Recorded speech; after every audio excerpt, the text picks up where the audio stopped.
Very interesting. I would say that when I was press secretary, I would try to split the job in two. 50% of my time was spent advocating and defending the President of the United States of America, and the other 50% was used to defend and advocate for access of members of the press to the government. And this has been a campaign that has really focused on the media, the so-called bias of it, questioning media, calling them out, and I hope that that is one thing that he decides to really think about, is that our country survives based on the free press, and the press is going to have to figure out a way to cover him fairly if he were to take office. But let's be honest. We don't have, you asked a very good question. Is the President Trump, if he is elected, if he gets these final 16 electoral votes, is he going to be different than candidate Trump? And the only answer you can really give is who the hell knows? And I don't know that he necessarily knows, but let's face it, he's a 70-year-old billionaire who pulled off the most improbable victory in the history of our country. I'm not sure that humility and a feeling of, gee, I got to change the way I do business is necessarily going to be at the top of his agenda. He may think, you know what? I'm smarter than all these guys. It worked out okay for me. You may be right, Chris, and you probably are, but I hope he doesn't think that way, because the man who got elected is less the man who campaigned up to and through October 22nd, and more the man who campaigned from October 23rd till today. October 22nd is when he goes to Gettysburg, makes a speech that's pretty good substantively, but opens with 14 minutes excoriating the women who who had accused him of groping them. And that was the last day that he conducted himself like that. Since then, he's been a reasonably contained, disciplined candidate. Stay cool, Donald. Stay cool. And you know who told him that? Reince Priebus. Those words that he said on that podium, I have it on good authority, were the last words that Reince Priebus said to him before he left to go back to Washington for one day to change his clothes, get a new set of underwear, and go back on the campaign. How many Hollywood stars? This is underwear. But we're not like. You mentioned the women who accused him, who Donald Trump says he's going to sue. And, you know, we question this. Is a sitting president of the United States going to sue a bunch of women who presumably that threat dies if he wins the presidency? But something we haven't discussed is the number of groups who are likely feeling real fear right now. Exactly. In a way that perhaps they hated Hillary Clinton, they didn't want Hillary Clinton, but they weren't afraid of her. I mean, you've got Muslims who are maybe feeling that way tonight. You've got women. You've got women who, you know, have seen him accused of groping women against their will, matters which have not been resolved in his favor or against him. They remain unresolved, and people can make up their own minds about it. We've got a history of comments that Trump has made, which are sexist in nature. They may be booing, but this is true. You've got immigrants who have been threatened by Donald Trump with deportation. Hispanics. You call them thieves and rapists? I mean, I'm glad you're saying this, because, you know, everyone's saying, give it a new start, let it go, take it easy. But I just remind you that even for Republicans, what you heard from Sean Hannity tonight about go after Paul Ryan, he won't be speaker. This suggests to me, you know, this is about disruption of a political process. And on that level, I can appreciate disruption. But when it becomes so personal, you feel personally, wait a second. This is someone who has said, you know, most white people in the country are killed by black people. Something that's an outright lie, not true, never taken it back. Someone who says that I can grab women as I please, never takes it back, never apologizes. No, Monica, that's not true. He apologized for the bus comment. He did apologize that. Monica? Yeah, may I? Look, Donald Trump, I think, understands the import of this moment. I also think he understands the importance of an inclusive message of change tonight and going forward. Britt mentioned President Nixon, for whom I worked during his last years. And I remember having a conversation with President Nixon about Election Day 1968. And I asked him, after you voted, Mr. President, how did you feel? What were you thinking? And he said, you know what, Monica, I wasn't thinking whether or not I was going to win that night. I was thinking, as I drove around in my car, watching people line up to vote, how many of them did I reach? And I think tonight Donald Trump is absorbing not just the job, which the job will change you, but the magnitude of the responsibility of that job. He has spoken repeatedly over the last several weeks in his closing argument about wanting to be a president for all of the people. And I think what you're going to start to hear from him starting tonight and going forward is this inclusive message of change, bringing the country together, what is at stake, why it matters, and how he is now uniquely positioned to make it happen. Brit Hume could hardly have been more right when he said that every American, especially every American of faith, owes their prayers, good wishes, and support to Donald Trump if, in fact, he does become the president-elect tonight. That is the sacred duty and obligation of every American to hope that their leader is successful, is wise, and brings peace and prosperity to the country. But it is also incumbent on the supporters of that president-elect, and it is also incumbent on that president-elect to reach out to those individuals who do feel frightened, who do feel marginalized, to bind up those wounds in the other direction. If we're going to be burying hatchets, which we need to do a lot of in this country, a great deal of, both sides have earth to turn over. I will just say that this looks like, at this moment, the highest evangelical vote we have seen in decades. Which is unbelievable if you think about it. Somebody wrote an article earlier this week talking about how what does that do for the Republican Party on a go-forward basis? Because there had been an assumption that you had to be, you know, strongly pro-life. You had to take certain positions when it comes to gay marriage or gay rights, you know, abortion and so on. So what does this mean now? What does Chris, it mean? what he said in that debate was a powerful message to evangelicals when it was the question you asked about abortion and the different policy from the two candidates. And I think perhaps that struck a chord in that final pitch. Yeah, absolutely, and particularly when it got to the question of partial birth abortion. I mean, the interesting fact is that Trump is, on social issues, particularly by Republican standards, very moderate. He, at one point, espoused the idea of allowing transgender people to use whichever bathroom they wanted. He was once in favor of partial birth abortion. He said he wouldn't ban it.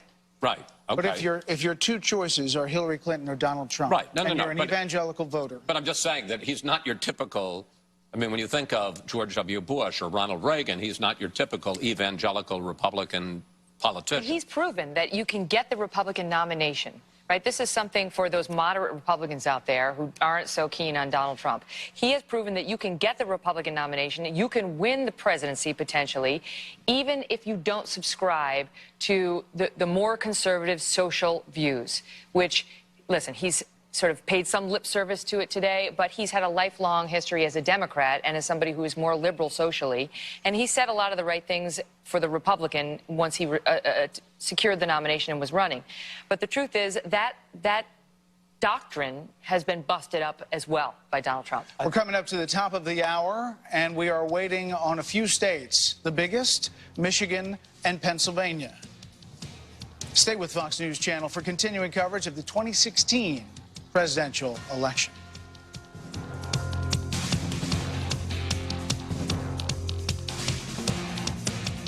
We boarded the Avalon with a destination. 120 years hibernation means we'll wake up in a new century, on a new planet, but in the blink of an eye. Everything changed. Do you know what's going on?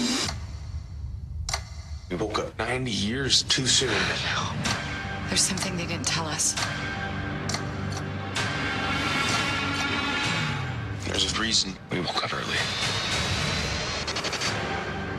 Rated PG-13.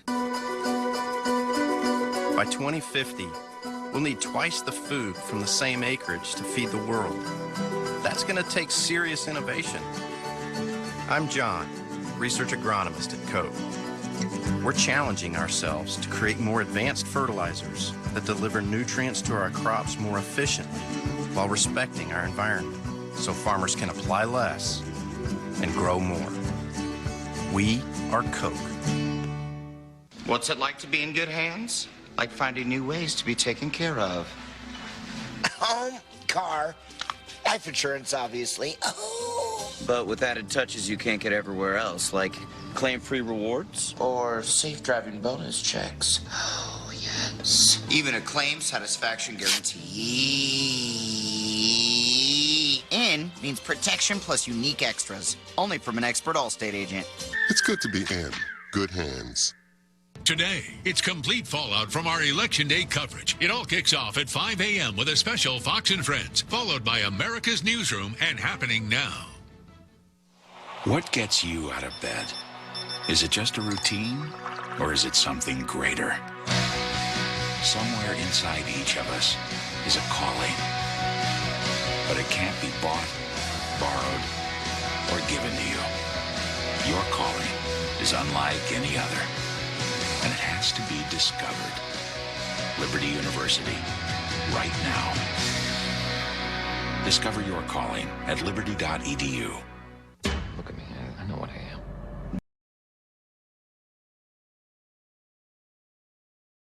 What's that? So is he crazy? He believes he's mentally ill. But he may be the most powerful mutant we've ever encountered. They're coming and they're gonna kill you. Are you okay? Sorry. It's okay.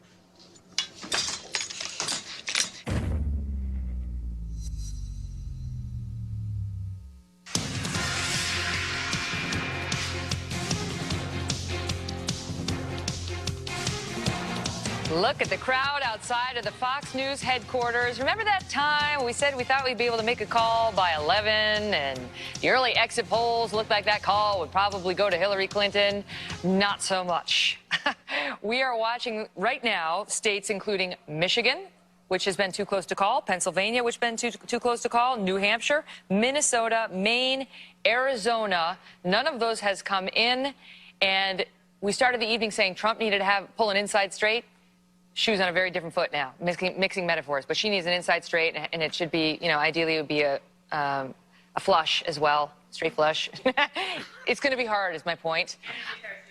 And a new pair of shoes, which everyone always needs, no matter what. Going to toss it up to Brett, who's with Bill Heimer at the data deck upstairs. Yes, the data deck. And we are looking at some cards for Hillary Clinton that do not look like they're lining up for I her. think I told you earlier today I'd see you at 1 o'clock in the morning. That's true. But I think we're supposed to be at the bar. Yes, that's right.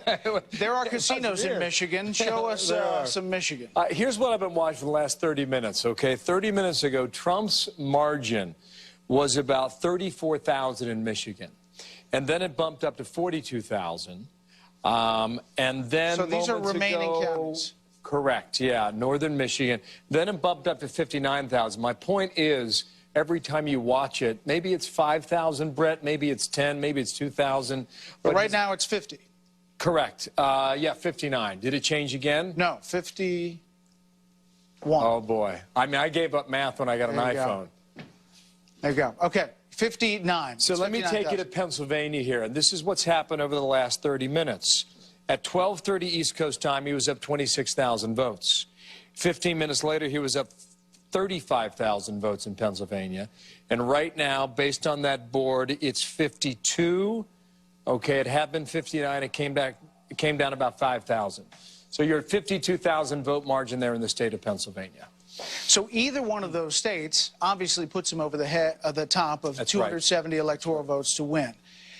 She has to find the votes there in Michigan or Pennsylvania. Otherwise, because Minnesota doesn't do it alone, Arizona is still out here, but it's a Republican-leaning state. But let me show you that, too, by the way, in Arizona, because at the moment he's got about a 4-point lead right now. You know, you go back 4 years ago and you see what the margin was between, you know, Romney and Obama. It was much greater. You know, she's closed the gap as a Democrat, but again, he still has the advantage. So we go back to the what-if column yet again, and, okay, take Michigan out of the picture. Take Pennsylvania out. If he's at 254 right now, confirmed, Arizona puts him at 265. New Hampshire is too close to call. Have you seen what's going on in that state? I mean, it is just so razor tight. I'll take you there right now, and we can see the margin here. I mean, this has gone 0.2% in his favor, 0.2% in her favor. All right, let me do one thing. Yeah. Let me do one thing on this what if. What if, let's go back here, and what if, okay, what if she pulls out the miraculous win in Michigan? And Pennsylvania. And Pennsylvania. She's at 251. Now, Minnesota looks like it's heading her way, 261. All right, you have to give Arizona Likely. to Donald Trump. So then you have Alaska that goes It just Republican. it just closed a minute ago. Okay, let's just say it goes Republican. 268. Then you have the presidency of the United States hanging on New Hampshire, which, by the way, is tight, right? Very tight. Could go either way. And right here? Well, let's see where it is. Right now, you have Clinton up in New Hampshire. No, it's Maine. Oh, that would be why. That's why. See, that's why Bill does it and I don't do it. Okay. It's do another shot big there. fingers. Take two. There we go. Okay. And you have, again, Clinton up in New Hampshire. By about 1,000 votes. Click back to 2012 on the bottom right there. I'm going to give you back control. My point is that it is conceivable that the entire presidency of the United States comes down to New Hampshire, the first in the nation primary state. I only point this out because it's 650,000 votes from 4 years ago. Okay, from 2016, we are well under that mark right now. So you've got 520,000 votes in right now. You're going to get more vote in, and whether or not, well, she just jumped up 0.7%. I mean, that's what we're debating right now, trying to figure this out. 0.7% of the entire vote for the states. But it's pretty simple this way, Brett. You win Michigan, boom, you're at the number. That's it. It's pretty easy this way. You win Pennsylvania, you're at the number. Right now, in both states, he has a lead. We'll see how long this lasts. But in our studio tonight is Mr. Butterfly Ballot. Okay. His name is John Bolton, and he will tell you that all these states have a law when you go into a mandatory recount. We're going to dive into that in a minute. We'll try and figure that out for you. We are making a call now. The Fox News decision desk is calling Maine, the state of Maine, for Hillary Clinton. But this is 3 out of the 4 available electoral votes there. We have not called the 2nd congressional district in Maine. Maine is one of 2 states, along with Nebraska, that splits up its electoral votes. So now you have Maine plus 3 for Hillary Clinton, with 1 still remaining out there. Yeah. To do the math on that, at the moment, with that factored in, if she were to take New Hampshire, run the table in Pennsylvania, Michigan, Minnesota, she's at 268. She has to win Arizona or Alaska? Arizona or Alaska, according to this scenario at the moment. Okay. That's a big challenge right now. And you know they're breathing pretty heavy in Brooklyn at the moment. All right, we're going to send it back down to you, Megan. All right, guys, thank you. So why can't we call any of these states? Why is it hello, Michigan, hello, Minnesota, hello, Arizona, hello, Pennsylvania? Out here rather than back there doing his work. That's true. Steyerwalt is usually on the decision desk. We've yanked him out here tonight, and he's like, you can see, he's like sweating. He's like, get me back there. I don't like not knowing. Well, I do like knowing more than not knowing, but I also know this.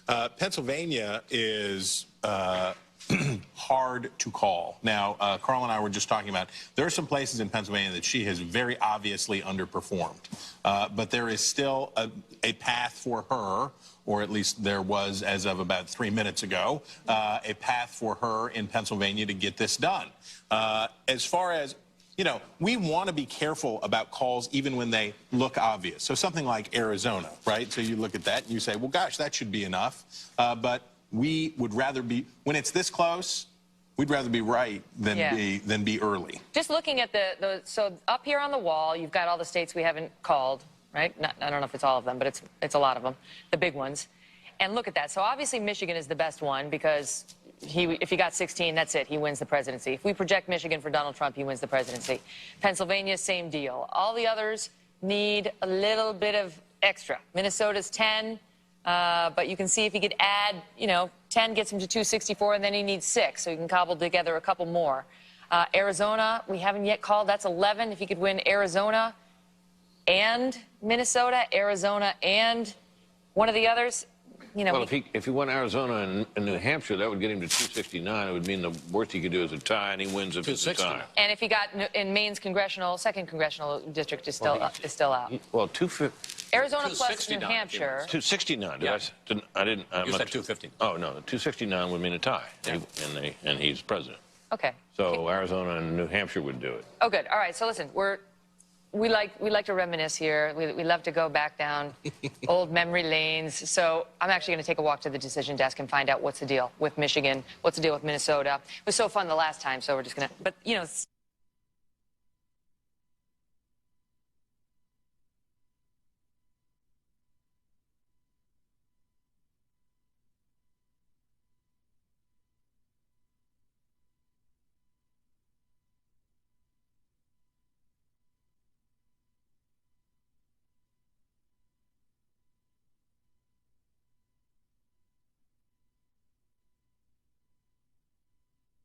We're still waiting on some vote from Detroit and other places, and so even though clearly Trump has a lead, we're not prepared to call it yet. Because Detroit is considered heavily Democratic. Democratic area, yes. So what do you need to see? What the turnout there was, or what? We need to see the turnout, and most important, we need to understand what the absentee vote is, because the absentee vote tends to be counted in bizarre ways, county by county, and so we're waiting to see what that vote is like before we can make a call in Michigan. Any idea what time that will be? It's 1:10 in the morning. Any idea, like, seriously, do they tell you what the timing would be? What they tell us is soon, and soon could mean anything. That's not helpful. I know. All right, forget Michigan. Let's move on to Minnesota. 10 electoral votes there. That could get them much closer. What's the deal there? Minnesota, we're also waiting for a lot of vote in the Twin Cities area, which also tends to be Democratic. There does seem to be, Hillary seems to have a slight lead in Minnesota, but it's a very tenuous lead. And when we look at the models, it looks like it's going to be a very close night there. Wow, which again, I mean, most people were not predicting. Minnesota was not supposed to be. Not at all. It wasn't considered a toss-up, really. Not at all. Okay, Arizona. Why haven't we called that? Arizona has begun counting vote in a slightly different way. There's a lot of vote that doesn't get counted on Election Day. So it's not clear we're going to be able to make a call in Arizona tonight, but we're going to try. Pennsylvania. That's the mother lode. If Trump gets that, he's got it. That's right. Pennsylvania also looks like it's ending up going to be a very close night in Pennsylvania. I wouldn't be surprised if we're not able to call Pennsylvania tonight. If we're not able to call it at all. Very possible, yes. How about Maine's congressional district, second congressional district? Man, they've gotten so much airtime this election. That's exactly right. This is the district in outstate Maine, the northern part of Maine. Right now, Trump has a lead in the raw vote, but I think it's only about 50% of the vote has been counted there. And so we don't have a model for Maine CD2, but we do have it. It looks like Trump may get that one electoral vote, but we're not ready to call that What yet. am I missing? Which one am I forgetting? The most interesting one you're missing is Alaska. And Really?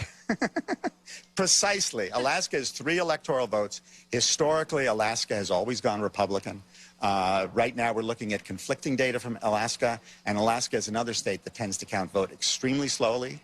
And so that's another state that we could be hanging on for a couple of days. How about New Hampshire and its 4 electoral votes? New Hampshire. Joe Trippi is obsessed with New Hampshire. He wants me to ask. As he should be. New Hampshire is a state that we could very easily also not be calling tonight. Oh, come on. I'm sorry. Should we dock their pay? Is there like, all right, so let me ask you this. You guys they all sit back here, they crunch the numbers, they talk, they compare notes. What explains what we have seen tonight? Do you look at that? Do you look at any of the exit data, or is that all Dana Blanton? But can you help us understand what people misread? That's a really good question. People are going to be poring over the data for months and possibly years to figure out what really happened. I think what basically happened was in the final polling, we saw that Clinton had roughly a 4-point lead in most of the polls. She was at about 48%, 49%. The question was, what happened to all the folks who were on what I call the movables, folks who said they were either for Johnson, Stein, or were purely undecided, and they ranged from 8 to 10 to 12%, depending on the poll you were looking at. And I think what happened was a lot of those people, they said they weren't for Hillary Clinton, and they weren't. And in the end, they decided to go for Trump. That's my hypothesis of what the polling. It was a misreading of the polling rather than a mistake of the polls. I'm not going to hold you to this because I know you're crunching numbers in counties and raw vote and things like that now, but do you have a feel on the late deciders? Do you have a feel on whether it really was a late-breaking vote for Trump or whether this was baked in, these late deciders, these people you're talking about, was it the last few days or when was it? What we saw in the exit poll is that there was some late decided movement towards Trump, but I think what it is evidence that they were basically sort of decided, but they didn't want to say.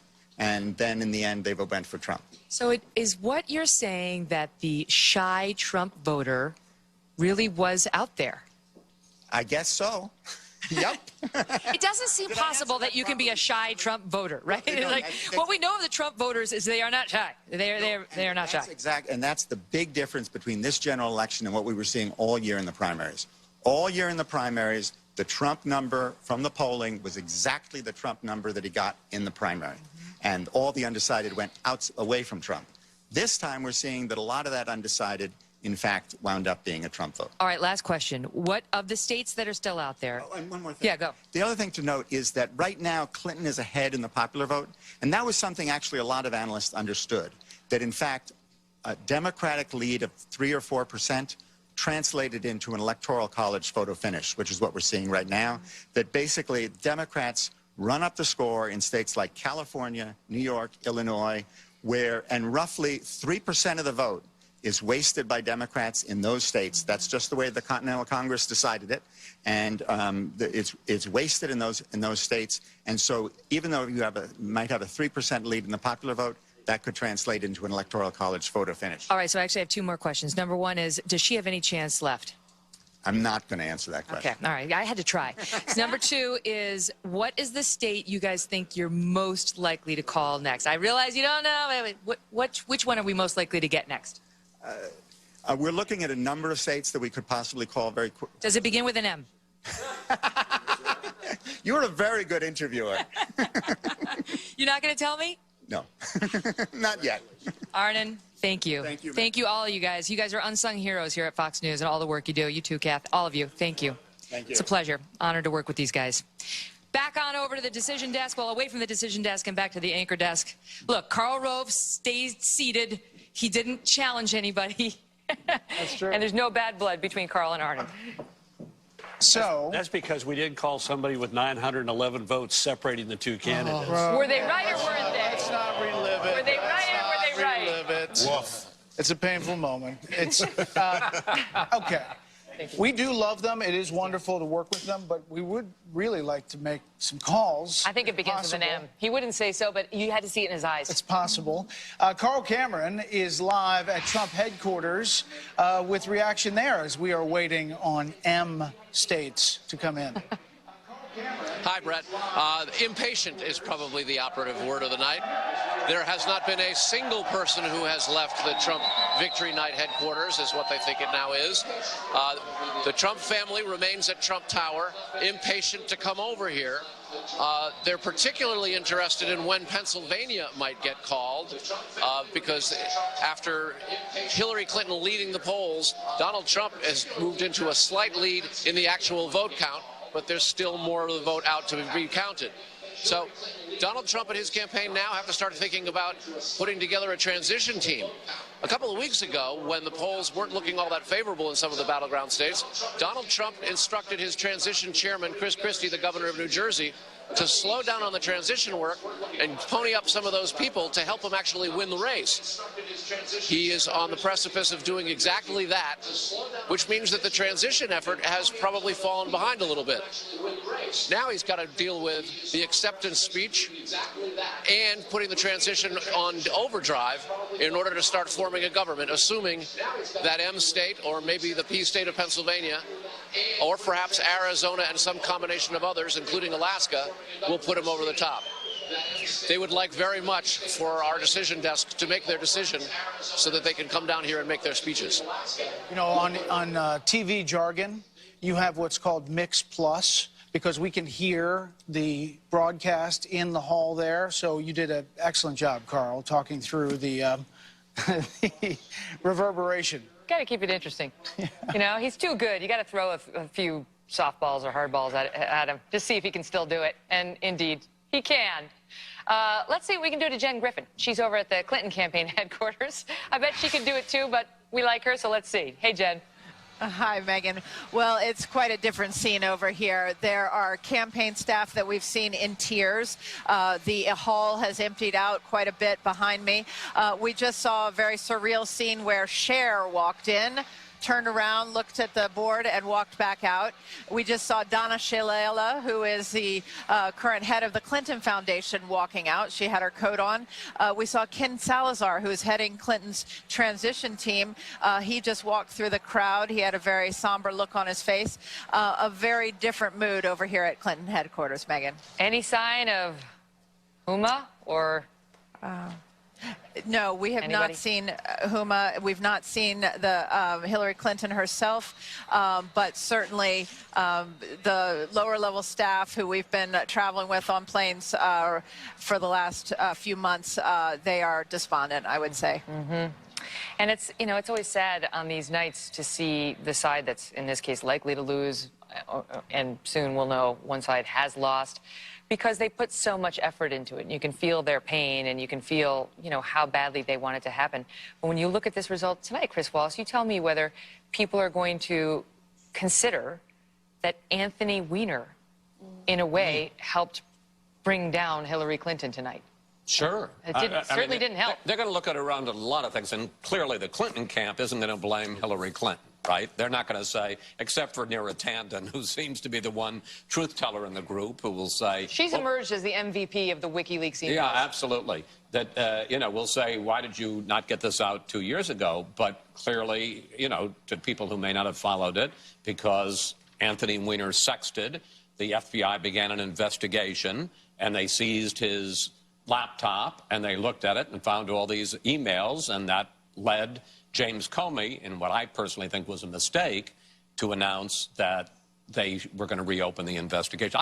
Looking back at it, and you're a lawyer, I think James Comey should have kept his mouth shut the entire time. Should not have said anything in July, should not have said anything in October, should not have said anything this weekend, just should have done what a prosecutor does, said nothing. I think you could justify him doing that, but I think you can also justify the way he did it now. I think probably the most controversial thing, in my view as a lawyer, that he did was the explanation of why he didn't bring the charges, where he really went after her and called her a liar and all that, which he didn't need to do, and I understood the controversy behind that.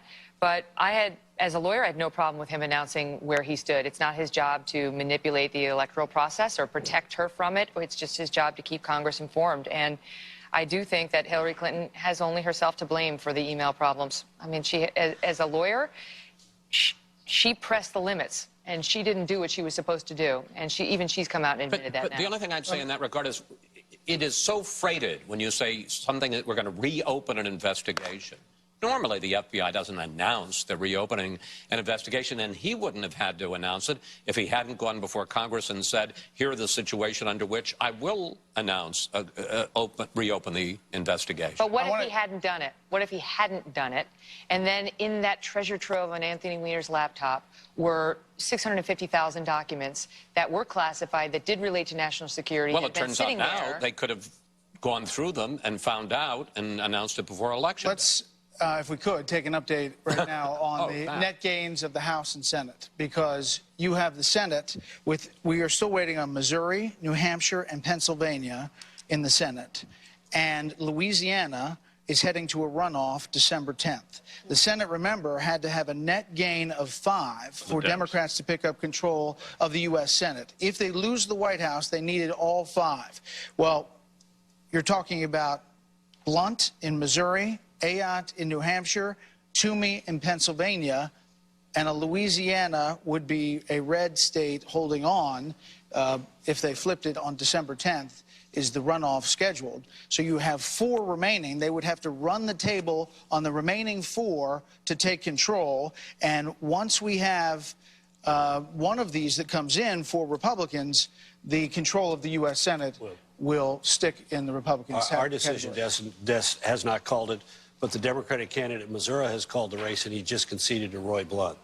Oh, Republicans have kept the Blunt seat. Wow. And that's what you call being careful Chris, on the decision That's desk. pretty good evidence that he's done. I don't know, because I'm not back there. But maybe you should take the walk. if she can't get it out of him, you think I can? Lord, no. But if that's reported, and there's a lot of, I'm seeing a lot of stuff that people say that Toomey's got it in Pennsylvania. Yep. Yeah, I'm getting emails from the state Republican Party chairman, Rob Gleason, telling me, why is Fox not calling it? We're up by 70,000 votes. And I told him, here we go again. Get a lot of that. Let's go now to Molly Line in Concord, New Hampshire. That state is still too close to call, and we have not called the Senate race there either. Molly. Yeah, the votes are still being counted. The results are still coming in, and yet the party is pretty much over here at the headquarters in Concord. Just a few journalists struggling around. We're like the crumbs left on the plate here as things wrap up tonight. When this all got started, we knew it would be a nail-biter. The campaigns acknowledged that, and that's why we saw Hillary Clinton here on Sunday. We saw Donald Trump here yesterday. They knew this would be down to the wire and that big investments would have to be made. And that's the same in the Senate race as well. The incumbent Republican Senator Kelly Ayotte was facing a very tough challenge from the governor here in the state, the Democratic governor Maggie Hassan, and that proved to be true. And here we are, well after midnight, still waiting for the final numbers and to find out who actually won this race. Everyone has essentially gone home at this point in time, and we'll be waiting to see as those results come in and to get the final count. I mean, this was a tough, hard-fought battle, particularly in the Senate race, where these two women faced off against each other. Long resumes, competent, well-liked, recognizable figures here in the state, so they were very evenly matched, and in the national race as well. You know, two figures coming here to the state and battling it out. There was a lot of retail politicking going on. That's what you have to do here in New Hampshire, and that's what we saw up to the last moment in the Senate race today. Both Kelly Ayotte and Maggie Hassan were out at the polls today asking for every last vote until the last second before they went to their respective headquarters and got ready to give the potential speeches. We did hear from Kelly Ayotte very briefly. She left the night on a high note, essentially saying that they were upbeat about where the race is, but they were going to do this the New Hampshire way and ensure that every vote was counted. Brett? Molly Line in New Hampshire. And this is a big race call for you now. We are ready to project that Pat Toomey has won the election in Pennsylvania. That's another Republican victory there, fending off his challenger, as you can see, by a decent margin. Right, yeah. Exactly, by a decent margin. So this means, if I'm not mistaken, this means that the Republicans will officially retain control of the upper chamber. That's it. So the Democrats are not going to be winning control of the Senate. The Democrats are not going to be winning control of the Congress. And at this rate, it certainly doesn't look like they're going to be winning control of the White House. And if you're right, Carl, and we don't have a call as of yet, but if you're right about Missouri, you're starting to talk about 51-49. You have still Missouri. Starwald, am I right about Missouri? I got it right here. The St. Louis Post-Dispatch says that Jason Kander has conceded the race. And there you have it. So Roy Blunt holds off the Democrat, Jason Kander, who was expected to have a win there in Missouri. So now you have Democrats held off in Missouri, in Pennsylvania, in North Carolina, still waiting on New Hampshire, and also, obviously, that Louisiana runoff December 10th. On top of that, we're just getting this in from Capitol Hill, where Speaker Paul Ryan called Donald Trump earlier this evening. The two had a very good conversation. The speaker congratulated Mr. Trump on his big night and also spoke with his good friend, Governor Mike Pence. And so a bit of an outreach already starting there. So perhaps we love Sean, but maybe it could be that they're on different pages. We'll see how Donald Trump reacts. The new president is going to have plenty to say grace over without picking a fight with the Republican leadership. There'll come a time when... But is that old school thinking? Let me just ask you, is that old school thinking? Because you know what? Trump is he's the destroyer, right? He's going to bust things up. It may be old school thinking, but it's 220 years old school thinking. Traditionally, the House and Senate do not like to be dictated to by the sitting president of the United States, particularly when it comes to choosing their own leadership. I don't care whether you're Republican or Democrat. Whenever a president has gotten a little bit too overboard on that, he's paid a price. We've seen it throughout history, and you know, better to leave them to choose their own leaders and work with their leaders than to try and influence them. And a lot stands to depend also on who it is that Trump surrounds himself with. We don't. Yikes. We know Jeff Sessions is one of the people that he has his outreach to Congress. Will probably be his point man if he does, in fact, win one of those two. Any of those three states up there that you see at the top of the nation, if he gets just one of those, Jeff Sessions is probably going to be a very influential human being on Capitol Hill. But who else rounds out his team? Who else rounds out that organization? That says a lot about how well he could get along with somebody like Paul Ryan. The thing is, we don't know, do we? We don't really know. We have no idea who would be in the Trump administration. Other than Sarah Palin, I've never heard him actually say who he would put in his cabinet, and I don't know that he fully meant that. And what's Chris Christie doing tonight? That's a good question. Yeah, how about that? He's supposed to be leading the transition team. He had some other kind of transitions taking place in New Jersey, like former top aides being transitioned to felon status. I've had businessmen actually tell me that the Trump transition team has been terrific, and that it's organized and they know what they're doing, and they're guys say they're very impressed with these people, and I guess Christie should get some credit for that since he was the leader of it. And let me say this about Jeff Sessions. Jeff Sessions, if he wants to leave Congress and go into the Trump, again, we're all assuming that he's going to win, a Trump administration, my guess is he could get any job he wants. He was the first and only senator to support Donald Trump, Secretary of State, Secretary of Defense. I would think he could get any job he wants. Trump owes him big time. As long as we're throwing out names there, what about Kellyanne Conway and what a force for good I think she has been for the Trump campaign? I think Kellyanne Conway was going to come out of this with her reputation enhanced, win or lose. Yep. Because everybody who watched this could see that the influence that she had on him was positive and smart, and she got him to do the right. And then at the end, of course, I think she deserves a lot of credit, and of course he does too, for the way he handled himself in the closing days when he was on message and effective as a candidate, and you could see it on the stump, you could see it, you could sense it. And so I think she comes out of this. As long as we're throwing that phrase around, Reince Priebus, who you were saying, one of you was saying, was the one who was saying to him, stay on message, stay calm. There's some thought Reince Priebus, who it had been thought was going to run again to be the Republican National Committee chair, there's now talk about as a possible chief of staff in the White House. Let's assume that he does get to the number, Dana. I mean, it's a big job to go from tonight to the 73 days to the inauguration. All of the positions that you have to fill, the transition.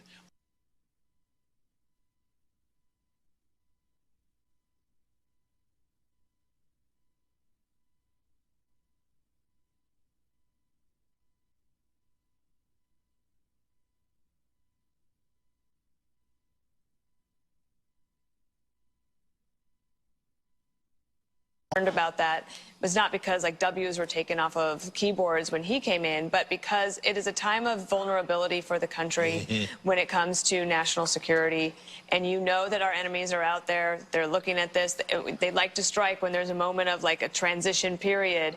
And so the transition teams, I think if what Britt is saying is correct, bodes well for them. There's going to be a lot to do. They will be helped by the fact that for Senate confirmed positions, you have likely the Republicans to keep the Senate majority.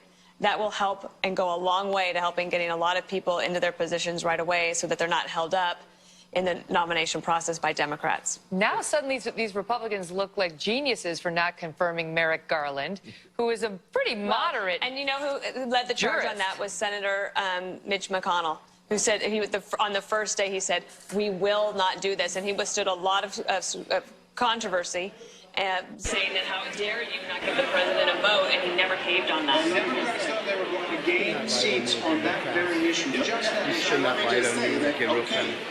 Thank you. Hypocrisy has a place here because you can imagine that Democrats now will employ the same tactics to stop a Republican president from moving on a Supreme Court nomination. One of the things that I think we have to look to tonight is we are a divided country. So many of these races are decided by a point or two. We talked about the shift in terms of the undecided voters who moved late. I don't know that it was, as has been suggested, oh my gosh, you know, Donald Trump just handled it so well at the end by not making controversial statements. It's not like people don't know who Donald Trump is or don't know his capacity for intemperate behavior. I think it was much more a statement about we, the American people, very divided, people who are discontented for one reason or another, and people who really feel like they've been forgotten and left behind. How much does President Obama have to do with that feeling? I think he has a great deal to do. The obstruction assumed by Mitch McConnell and the Freedom Caucus in the House have, in fact, exaggerated the division. But one, and it looks like they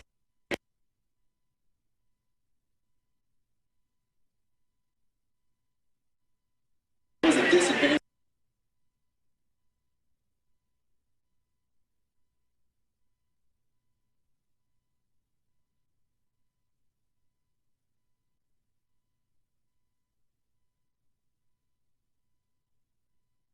I think that what we've just seen in Missouri is the evidence of the advantage of incumbency. But you speak of the hypocrisy, Ron, and trust me, we covered it night after night.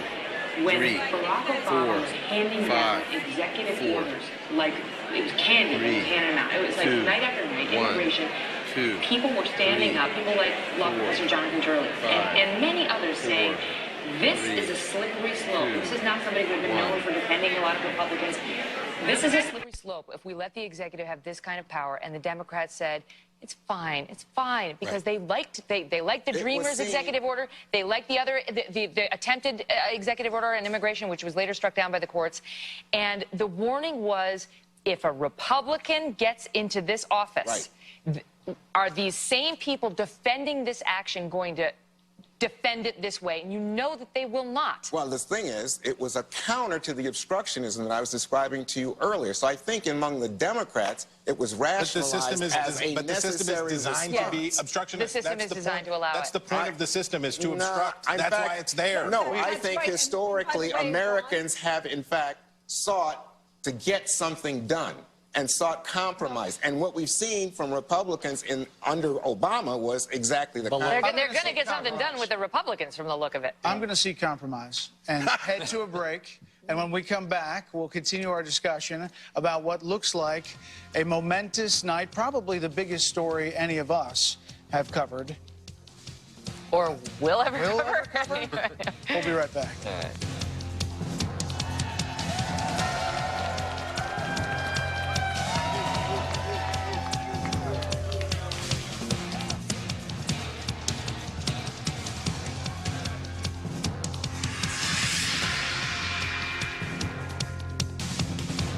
I love getting more for less. That's why this control enthusiast rents from National, where I can skip the counter and choose any car in the aisle. On average, 4 out of every 5 rentals at National is a free upgrade. Getting a full size and paying for a mid-size, as the boys from Loverboy so eloquently noted. I'm loving every minute of it. Go National. Go like a pro.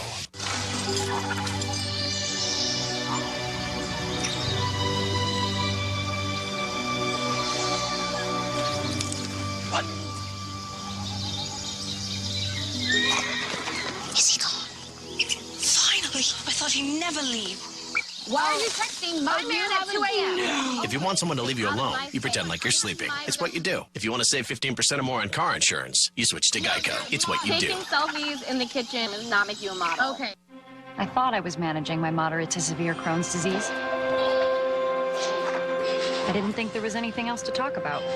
But then I realized there was. So I finally broke the silence with my doctor about what I was experiencing. He said Humira is for people like me who've tried other medications but still experience the symptoms of moderate to severe Crohn's disease. In clinical studies, the majority of patients on Humira saw significant symptom relief, and many achieved remission. Humira can lower your ability to fight infections, including tuberculosis. Serious, sometimes fatal infections and cancers, including lymphoma, have happened, as have blood, liver, and nervous system problems, serious allergic reactions, and new or worsening heart failure. Before treatment, get tested for TB. Tell your doctor if you've been to areas where certain fungal infections are common, and if you've had TB, hepatitis B, are prone to infections, or have flu-like symptoms or sores. Don't start Humira if you have an infection. If you're still just managing your symptoms, talk with your gastroenterologist about Humira. With Humira, remission is possible.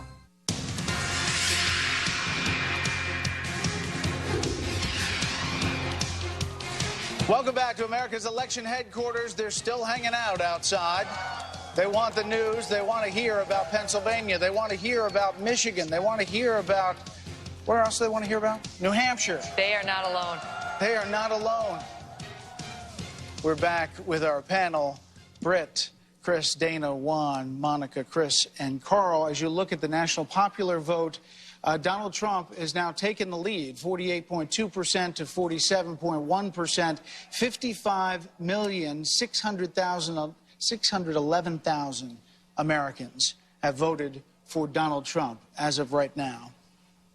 That is pretty amazing, Chris Steyerwalt, if you think of where he was at the beginning of all of this and the primary, the Republican primary? I'm doing some back of the brain math here. I think when it comes to turnout models, we may put some things to the test. And I think that the number of Democrats who stayed home may be part of the story here. And I think whatever combination of Democrats who didn't take Donald Trump seriously, who made the same mistake that Jeb Bush and other Republicans made when they said, oh, Trump, whatever, and didn't take him seriously, and those Democrats, how effective was WikiLeaks? Pretty daggone effective, I'd say. How many pry bars were they able to put in there against Hillary Clinton and other Democrats to foment those resentments? Or do you think it was WikiLeaks or the Russians? Comrade, I'm not going to weigh into all that exactly, but we know Listen, though, Juan, even if the Russians were behind it, and that's not good, the Russians didn't make Donna Brazile give Hillary Clinton the debate questions. No. I mean, that behavior was exposed by the WikiLeaks revelation. And let me ask you, was there a complimentary exposure of emails and calls on the Trump side? Nope. No, but there was a tape. What? You mean the Access Hollywood? No, I'm talking about in a campaign. Which was I'm talking about Karl Rove stole or and me sent or the you. Trump taxes to the New York Times. That's not the same. Come on. Why isn't it? That's you don't journalism. think that was stolen? That's like you don't think that was stolen, Juan? I think it was leaked. There's a difference between a leak to a reporter. What's the second name of Wiki? Wiki what? That's, you know what? That's not on target. What's the difference between hacking email and stealing tax returns? The difference, Chris, is that you have to understand a foreign government seeking to intervene in American I agree with you about the Russians. That's what I'm saying. AP's called it. Monica.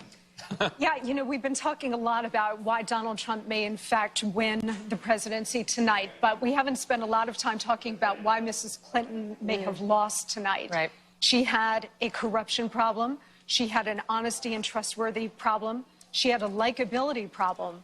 And perhaps more than anything else, she never offered voters a clear vision for where she wanted to take the country. And she also never offered a compelling reason to vote for her rather than against Donald Trump. And I think all of those factors came into play, in addition to the fact that sort of the unprotected people of the country are in a total revolt against the bipartisan ruling class.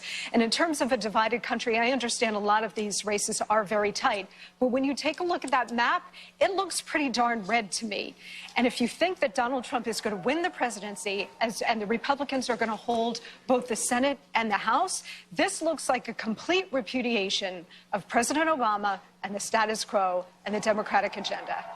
Think about that. There have been pieces run.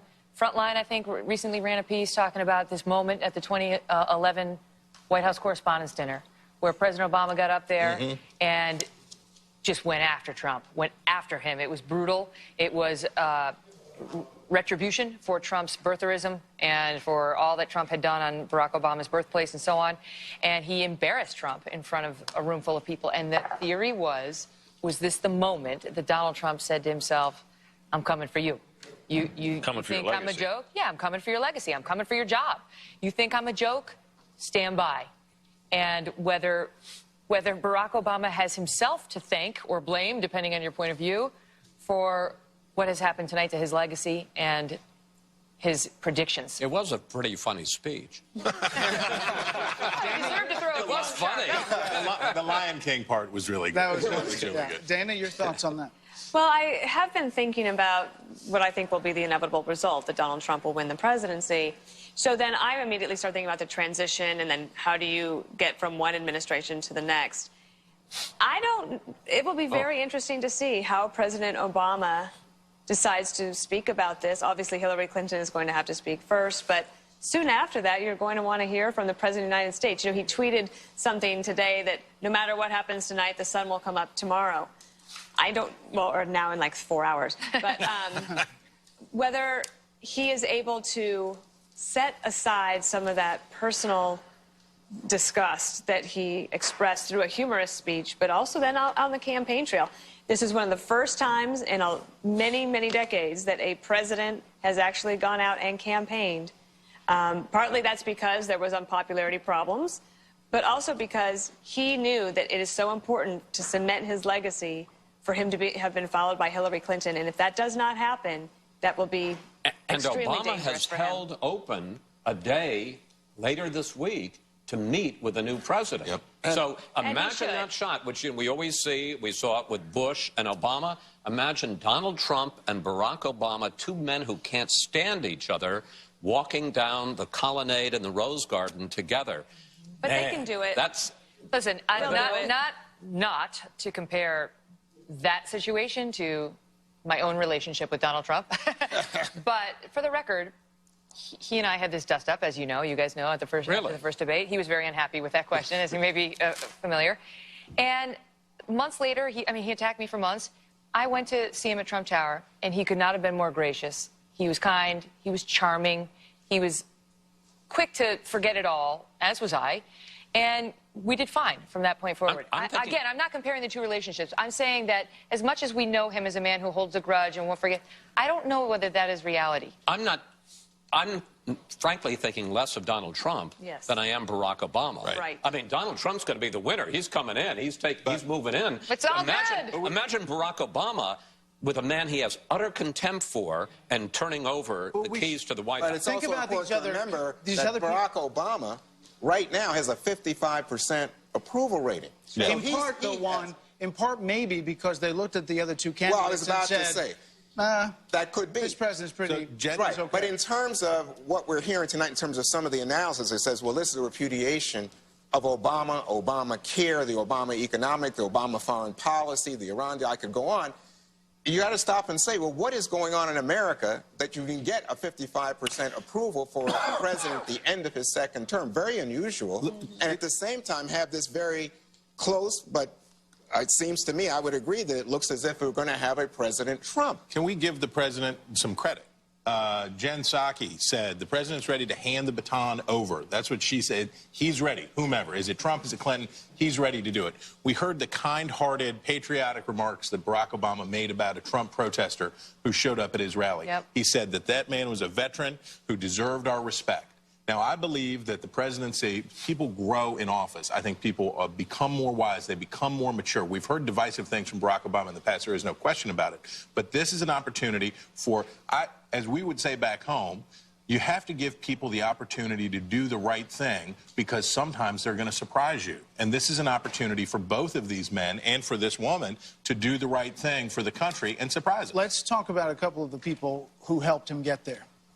Former Speaker of the House, Newt Gingrich, who today said, what, Karl Rove, 2-to-1 chance that he becomes president of the United States? He was on radio in North Dakota and said Trump's chances were 2 out of 3 of winning and hers were 1 out of 3. Former mayor of New York, Rudy Giuliani, who we talked to earlier, who was confident he was going to pull out Florida. Monica? Yeah, I mean, these are people who held serious positions in the U.S. government, elected positions, mayor in the case of Rudy Giuliani, who put their serious reputations on the line very early to support Donald Trump. And I believe they'll be richly rewarded in any Trump administration. And let's not sugarcoat it. Sean Hannity and Laura Ingraham at this channel on her radio show. And Coulter. Ann Coulter's the happiest person in America tonight. And Monica. And Monica, of course. Don't forget Eric Bowling.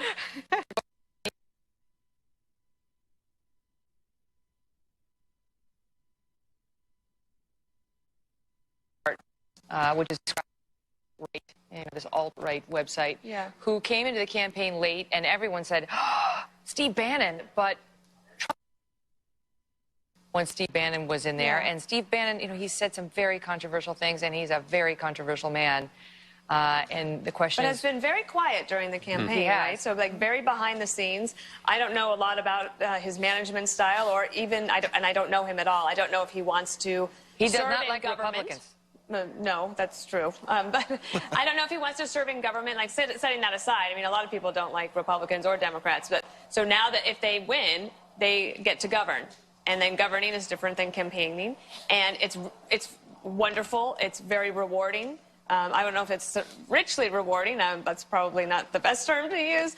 But in terms of, like, your personal fulfillment and professional fulfillment, being able to serve your country, yeah, that's a big deal. I don't know Steve Bannon if he wants to actually serve. Sometimes people work on campaigns, and then they're like, okay, you take it from here because I'm going to go do something else. What's going to happen to Trump TV now? Donald Trump's going to be busy running the country. White House TV. White House TV. Let's also talk about his businesses, which he's going to hand over, he says, to his family. This is going to be a problem because they're going to have to be sensitive to the same kind of concerns that Hillary Clinton was asked to be sensitive to when she was given the position as Secretary of State. On January 13th, 2009, she appeared before the Senate Foreign Relations Committee, and both Democrats and Republicans cautioned her about the potential for conflicts of interest or even the appearance of conflicts of interest that the foundation could present. Same thing's going to happen when you got an international business operating both here and abroad. But, you know, we do have a model for this. Michael Bloomberg, who ran a multi-billion-dollar empire, was elected mayor of New York City, put a lot of his business interests into a trust, turned the business over to trusted aides, ran the city of New York, and then went back to his business. John Podesta is said to be headed over to the Javits Center, and Secretary Clinton is not going with him. What do you make of that? I think they think it's over. I mean, there's this. Pennsylvania's been called, it's relevant to this story, by a number of news organizations, including the Associated Press and the New York Times. So obviously, the fact that we haven't called it may well be the right decision, but that may well be what's affecting the Clinton camp, and they're looking at this and saying there's no way. Let's go to Jennifer Griffin at the Clinton camp to get the latest there. Jennifer? Well, Brett, we've just learned that John Podesta, campaign chairman for Hillary Clinton, will be taking the stage shortly. He's on his way over here to the Javits Center. It's not clear at this point in time whether Hillary Clinton herself will be making her way over to the Javits Center tonight. What we've noticed is there are a few more people streaming in. They've put on the music that we've come to expect from the campaign, what we've heard on the campaign trail for months, a little bit more upbeat atmosphere, but but the looks on people's faces still very glum. We've seen a number of people in tears, and it's hard to know exactly what John Podesta is going to say, but that's what we can report at this moment. Okay, Jennifer, thank you. Wait, so Jennifer, so you're suggesting then that John Podesta is coming over there, he may speak, and we may not hear from Hillary Clinton at all tonight? Well, there is certainly that possibility at this point, Megan. All we know at this point is that John Podesta is making his way over here, and he's expected to speak to the crowd. Well, that is very interesting. If we are not seeing the candidate go there, I mean, it's reminiscent, Chris, of Nashville when we had Daley come out and speak to the crowd there in Nashville in 2000 instead of Al Gore. And I was there, and I flew from there to Tallahassee to start the recount. You know, when I did the third debate and I asked Trump would he accept the results of the election, I didn't ask Hillary Clinton. I obviously made an oversight. I mean, because one would assume if she were going to concede that she would go over to do that in public. So the fact that she isn't going over, and if he does speak, he's either going to say it's a long night and we're not going to know anything. That makes sense. All right, but when you're seeing, you know, and listen, we haven't called it yet either, right? But several other people are suggesting that not only might Trump win Pennsylvania, but he might win a few of these extra states. I mean, if that is the case, what good does she do herself by not coming out tonight? Is holding on for hope that she's somehow going to run the table on every single state that's still out there? I think Jennifer is still out there. She asked this question about conceding, I think. Well, Brett, actually, when we flew after the third debate, we flew on the plane with Hillary Clinton leaving Las Vegas, and it was the first question that I did ask Hillary Clinton after Chris had asked the question of Donald Trump on stage, and that had been the headline from the third debate. So I asked Clinton when she came back to talk to the press at the back of the plane, I said, will you accept the results? And people laughed it off at the time. She laughed it off at the time. She did not actually answer the question, and then she lambasted Donald Trump for what he had said at the podium, but she did not answer the question, and I did ask it of her. You know, you look back at this race and how, and the campaign that she ran, and of course now it's 20/20 hindsight, and she's going to be ripped to, you know, high heavens. But truly, Chris, the lack of access that she gave to the press, right? Trump spent the whole year beating up on the press, But at least he made himself available to most people. She was in the Presidential Protection Program. She had so many opportunities when Trump was down. And you saw this time and time again, where she would surge ahead of him. He'd be down here. 2 weeks would pass. He'd be right back up there again. Again, she'd be up here. Same thing, over and over and over again. She could never finish him. And remember in August, after the first debate, and he attacked the Khan family, and she went underground. She didn't speak to anybody. She barely had any campaign events. Even to the end, she was having so many fewer campaign events to him up until that last week when she saw trouble. And people believed she was a person who was secretive, who was hiding something, who was not accessible, who they couldn't trust. No, that's right. I mean, if his flaw that he had for the entire campaign was lack of experience and temperament, hers was lack of character. It was that people continued to have grave doubts, and obviously the Comey investigation and the emails, and as you say, the fact that she, one, did it, and then two, lied about it for months. I mean, you look back at what she said in that original news conference at the United Nations in March of 2015, and when I finally did get an interview with her in July after the convention, I mean, just the contradictions. Forget whether what she did was right or wrong. What she told the American people and what Comey found were diametrically opposed. And in fact, in that interview, she said that they weren't. She said that Comey had cleared her, and then that became a whole issue. So over and over again, when there was a path to, to put it out. Like Lanny Davis told her she should. Right. She wouldn't do it. So, and that was, if she loses tonight, going to turn out to be the fatal. We got to hit a break here, Britt. Kellyanne Conway just tweeted out, she said, things that were true. Undercover Trump vote, at Mike Pence for VP, Hillary's floor and ceiling are same, rally crowds matter, we expanded the map. We are going to look at the map and waiting on these states after Fox News continues election coverage in an election we have not seen ever before. We'll be right back.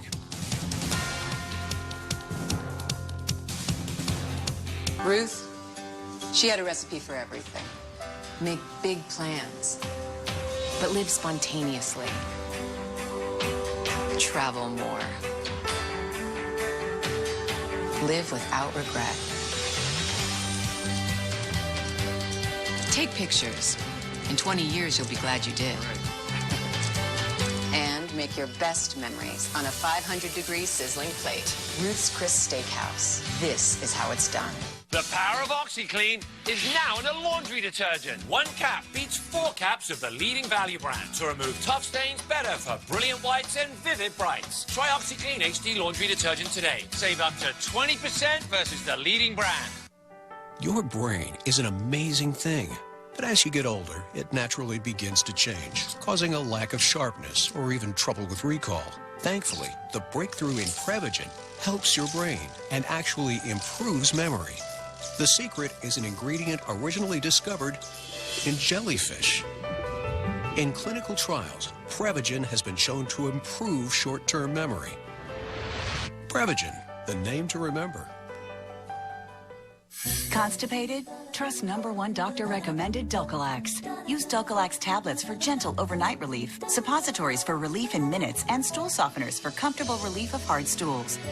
Dulcolax, designed for dependable relief. What's it like to be in good hands? Like finding new ways to be taken care of. Home, car, life insurance, obviously.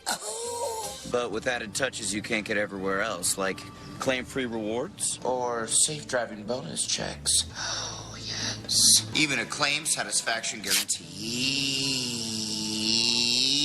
In means protection plus unique extras. Only from an expert Allstate agent. It's good to be in good hands. Today I want to show you some internet videos. This is Black Friday. That is insane.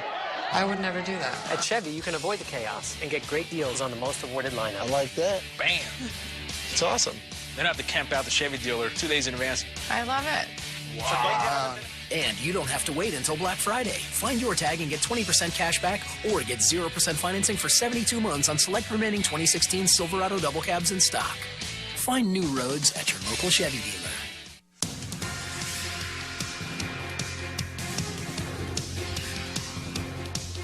Out of the Clinton campaign headquarters headquarters. Let's head over to, and there's our crowd outside the Fox News headquarters. Let's head over to Jennifer Griffin. Jen? Well, Brett, we've just learned that John Podesta is heading over here to the Javits Center from the Peninsula Hotel, where Hillary Clinton and her family have been waiting tonight. And we understand that Hillary Clinton will not be heading over to the Javits Center. So we are still waiting on John Podesta. We don't know what he will tell the crowd that is gathered here. It seems like the room has filled up a bit in the last few minutes, but we can now report that Hillary Clinton will not be coming to the Javits Center tonight. Will not. Will not. So what do we take from that, Jen? Well, I think what we take from that is it's not clear whether the campaign is prepared to concede. And so I think there are still a number of races that are very close. I think they feel that there are certain states, whether it's New Hampshire or others, that might be in recount territory. Well, let's talk about the irony of this moment. The fact that there was that much concern from Democrats that Donald Trump said he would not concede the race. There was that much uproar in the Hillary Clinton campaign that he said, I'm going to have to wait and see what happens to Chris Wallace on that third debate. The fact that there was that much press about that comment, and yet here we are, and Hillary Clinton, it appears, is not going to concede tonight, even if Donald Trump gets over this magic number of 270. Well, that's exactly right, Brett. In fact, we're trying to find that moment on board the plane where I asked her that very question, whether she would accept the results. But again, these last few states have not come in yet. Some of them are very close, and it is clear from their analytics that they feel that it's still very close. Okay, Jen, we appreciate the info. If you get anything else, let us know. We want to head over to our decision desk, which has made some calls, and obviously some calls are still pending. Here we are. And Megan didn't walk there this time, but there she is. Hello. We're here. Arden's here again. Arden, Michigan, great to see you. So, first of all, let's start with the Senate. Why haven't we called, I mean, we've sort of said the Republicans are going to retain the power in the Senate, but why haven't we officially called that? There are several unknowns in the Senate now. The first is that there's a Louisiana runoff which takes place in early December between a Democrat and a Republican. And while I think a lot of people say the Republican is advantaged in that runoff, we can't make a call for the Senate until we have an actual result from Louisiana. So you're not going to make a call on the Senate tonight? We're never going to get the fancy graphic on the Senate tonight? That is correct. It is theoretically possible that we could get the Democrats to 50, but that would require, to believe that they had the control of the Senate would require Hillary Clinton. Let me stand you by, because John Podesta is taking the stage now at Hillary's headquarters. Let's listen. Well, folks, I know you've been here a long time, and it's been a long night, and it's been a long campaign. But I could say we can wait a little longer, can't we? We're still counting votes, and every vote should count. Several states are too close to call, so we're not going to have anything more to say tonight. So listen to me. Everybody should head home. You should get some sleep. We'll have more to say tomorrow. I want you to know, I want every person in this hall to know, and I want every person across the country who supported Hillary to know, that your voices and your enthusiasm means so much to her and to Tim and to all of us. We are so proud of you.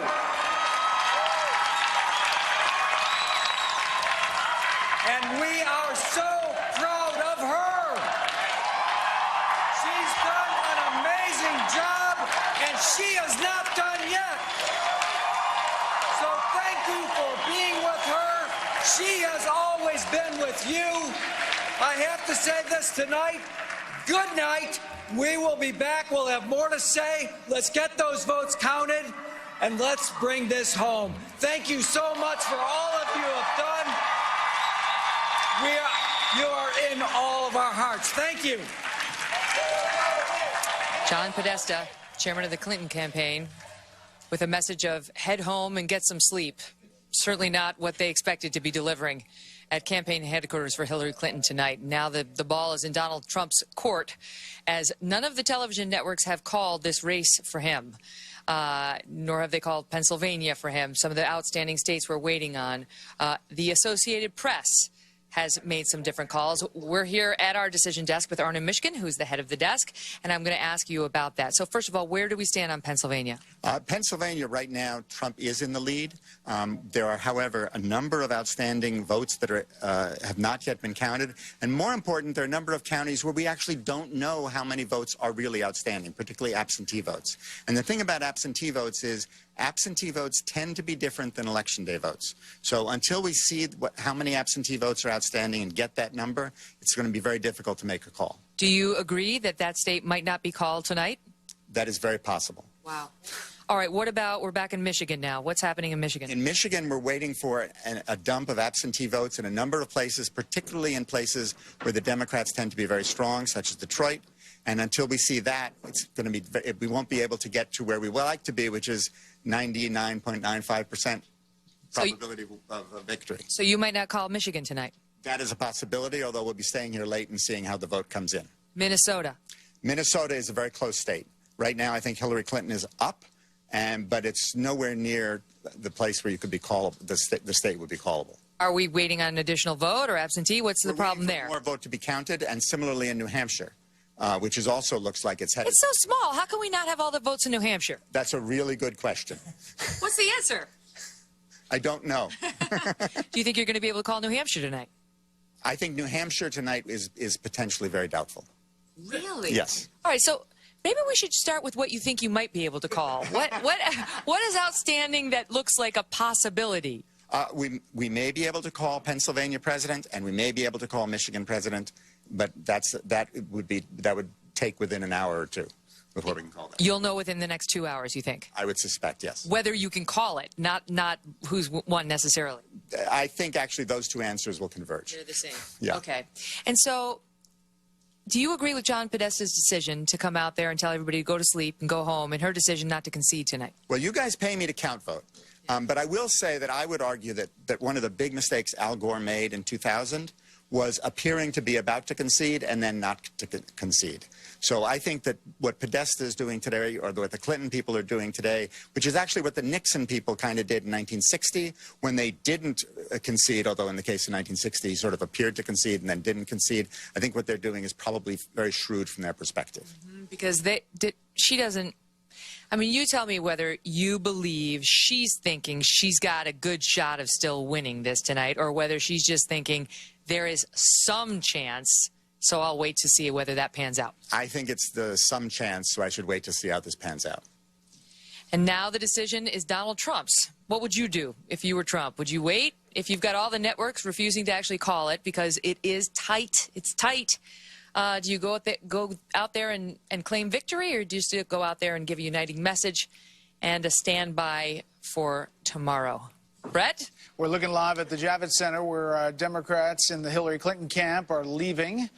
They're kind of filing out of there after John Podesta said what he said.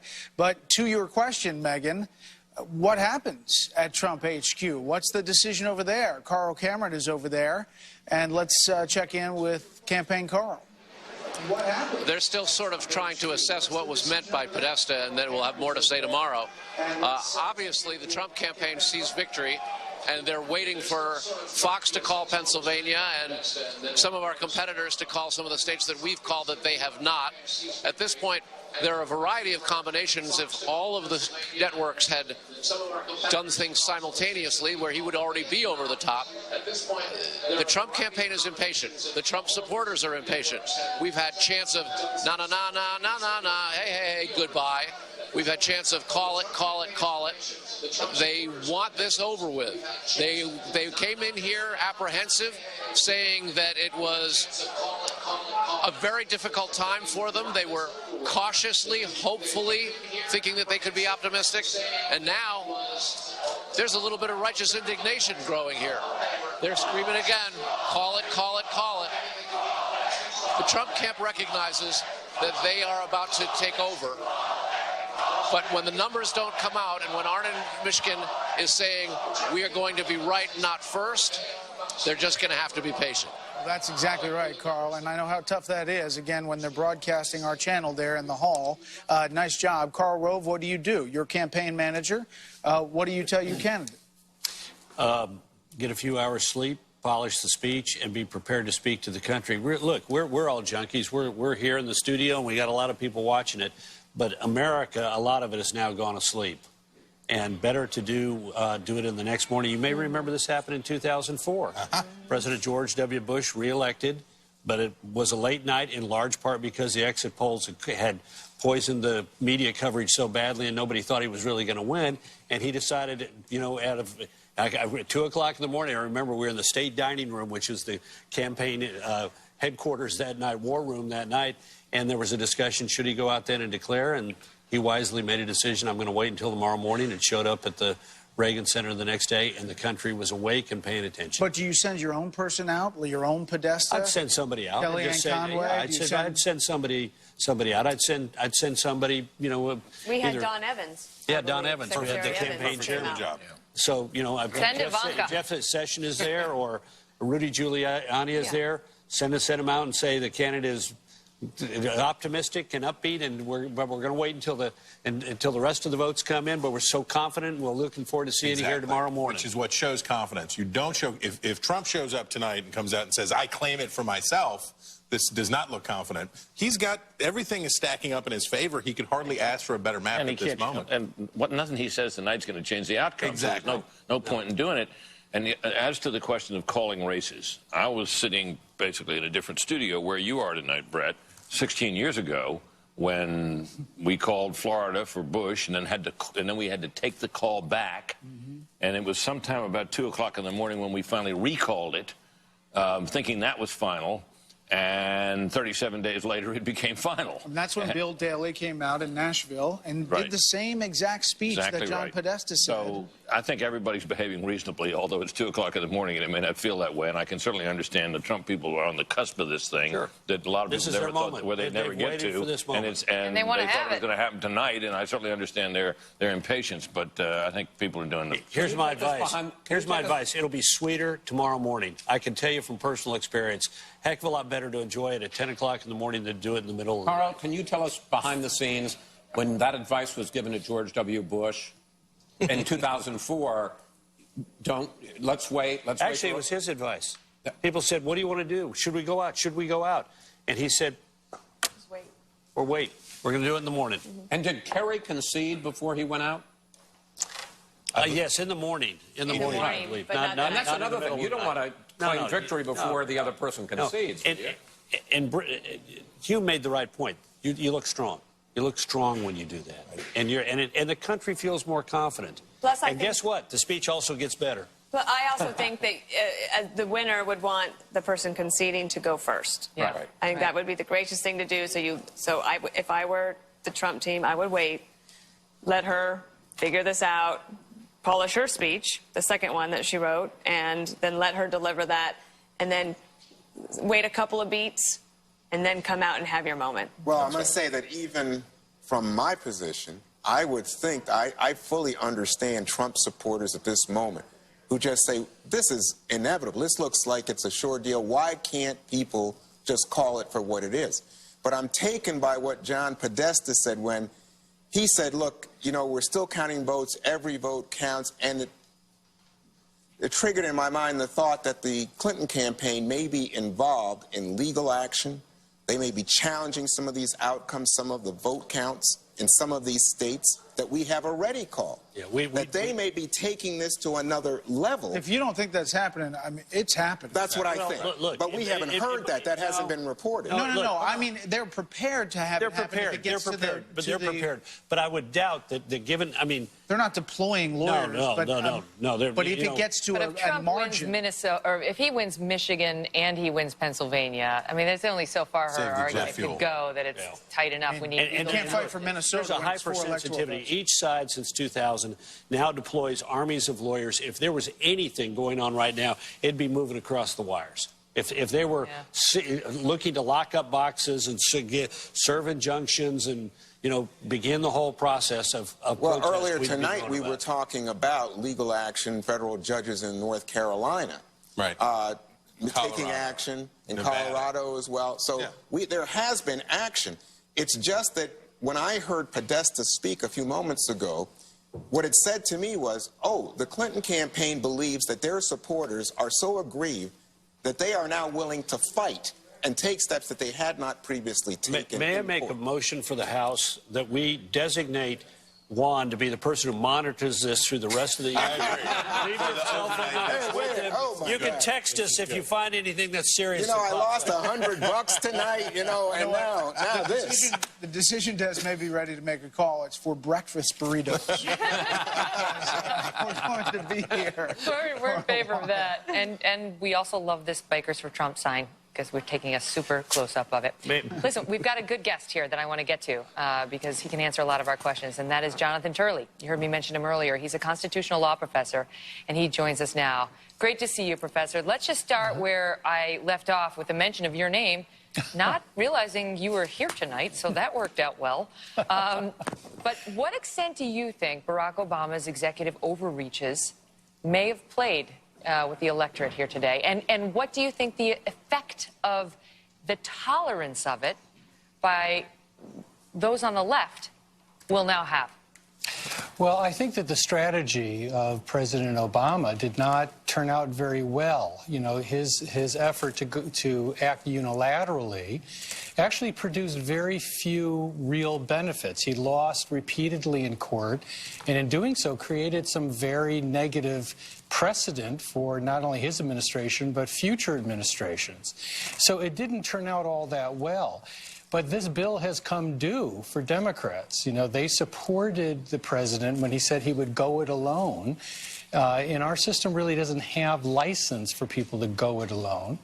But it's going to be difficult for the Democrats to object to a President Trump who wants to use the same powers. And in the hearings I testified before in Congress, I would remind members that President Obama would not be our last president. And I do think that now Democrats are going to have to do some soul searching if they object to those same powers being used by President Trump. They risk being called hypocrites. Walk us through, just remind us of some of the executive orders that Barack Obama tried. Obviously on immigration and Obamacare, those are the two biggies that come to mind. Well, those are the big ones. The interesting thing about immigration is that the president sought the changes that he ultimately put through executive authority, and those changes were not accepted by Congress. And what was a very curious moment is he had a State of the Union address where he told Congress that because they would not give him the reforms that he had asked, he intended to circumvent that. And in one of those curious moments, at least of my life as a constitutional scholar, half of Congress stood up and applauded the notion that they were going to be made obsolete. That's something I think James Madison would have been found quite curious. I mean, he didn't believe that that type of moment would come to pass. But in various areas, everything from internet gambling to health care, as you mentioned, to No Child Left Behind, there's all of these areas the president decided that he would act unilaterally. And the thing about our system is the reason we don't have that option is you only have two choices as president. You either change Congress or you change their minds. Now, if you can't do either, not much gets done in a country that's divided.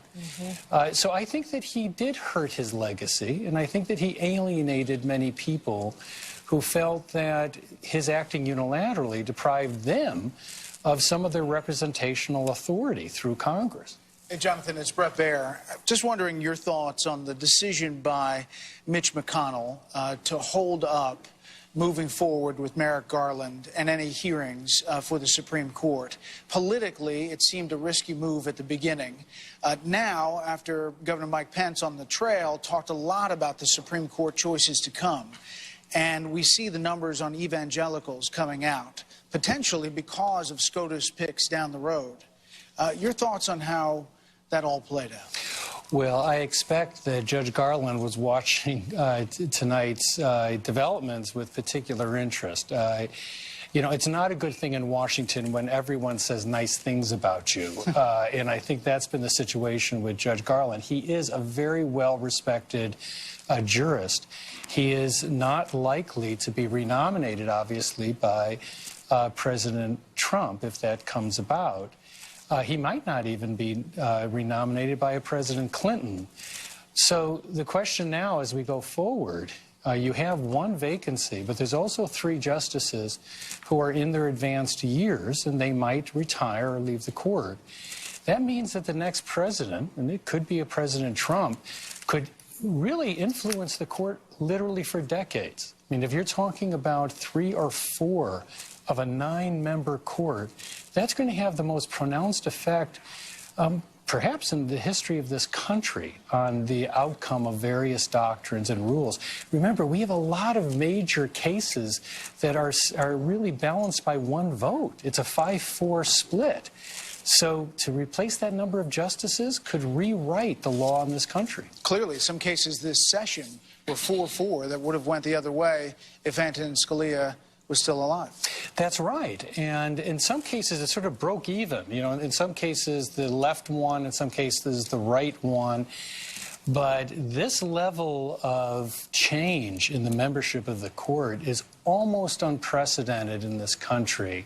I say almost because many people don't realize that our court has been of different sizes. We actually have had 10 justices. We've had as few as 6 justices. The number of justices is not set out in the Constitution. It's a matter for Congress to ultimately decide. But I don't think any president in modern history could have the type of impact that a President Trump or President Clinton could have. It's really true, given the number of potential vacancies we're likely looking at. Professor Jonathan Turley, great to see you. Thank you. We are getting word now that that Donald Trump has arrived at his campaign headquarters just up the road here at the Hilton on 6th Avenue in Manhattan. What will he do? Will he speak? Will he come out? Will Sean he say, Spicer stand tweets, by till tomorrow? Trump about to take the stage at the Hilton in New York. Let's go to Carl Cameron and see what he knows. Will he come out? Sean Spicer tweets. We can hear ourselves, but there's no Carl. That Carl's hit was a little underwhelming. Yeah. All right, let's take a... is he coming on the stage now? Do we know? Okay, so we just want to say hi to everybody, and that there's Carl Cameron. All right, right there. Carl, can you hear me? Okay, so we just want to say hi to everybody, and that All right, we're having some technical difficulties here. Don't worry. We're not going to let you miss Trump or whoever it is that's going to come out on this stage and speak to Trump supporters. But we're trying to get the lay of the land to find out whether we actually do expect him to do it. Now, as you know, Mr. Trump is not shy about going in front of the cameras. And he certainly was one of the most successful reality TV shows in modern American history. So perhaps he will seize the moment to come out and do things his own way, which has been his way, right? He doesn't care how people did it before. Why else would he have gone over there from Trump Tower, understanding the situation here? And Trump Tower is not that far away from the Hilton. So we are going to stick around. Let's go. Dana, your thoughts about what he may be doing here? Well, I was just thinking that over the last 18 months, every time I give what I think is really sound advice, it's like, yeah, you are so 2008 and no longer needed. Yeah, so maybe then it's just different and refreshing. Maybe he comes out and he says, imagine for a second if the shoe were on the other foot and I was the one that was not conceding at this point, what the media would be doing, and then just go on down that road like he's been. I mean, that is an option to him. Maybe he'll do something like that tonight. Plus, I think also he has genuine affection and appreciation for the people who are gathered there. They believed in him from the beginning. They want to celebrate tonight. I remember what it was like at the Ronald Reagan building in 2004. 2 o'clock in the morning, we thought we were going to have our moment, and then all of a sudden, we're like, wait, we got to go home? And we got to come back here at 10 o'clock in the morning? But he doesn't want to have to disappoint people. He could go out. I mean, this could be kind of a middle position where he does go out and say, it's been an exciting night, and I want to thank all of you. But obviously, we have to wait for the final count tomorrow. He'll probably do something in that middle like that. Let's see whether Carl Cameron has got any information. We are apparently able to communicate with him now. Carl, do you know anything? Hi, Megan. Yes, we know that he is now in the Hilton Hotel here. We know that he does want to come out and talk. We don't know exactly what he's going to say, but obviously he's got lots of good things to say. Mr. Trump has called his candidacy and his campaign a movement. for the better part of the last year and a half. It's been met with a tremendous amount of skepticism and cynicism, even from Republicans in his own party. Today, a big part of that was patched up when Paul Ryan called Mr. Trump and Mike Pence, the running mate and governor of Indiana, and congratulated him for, at that time, what appeared to be a likely win. Now it's a virtual certainty. The question is when the networks all get their numbers synced. Others have called other races that Fox has not, and everybody is under the 270 threshold.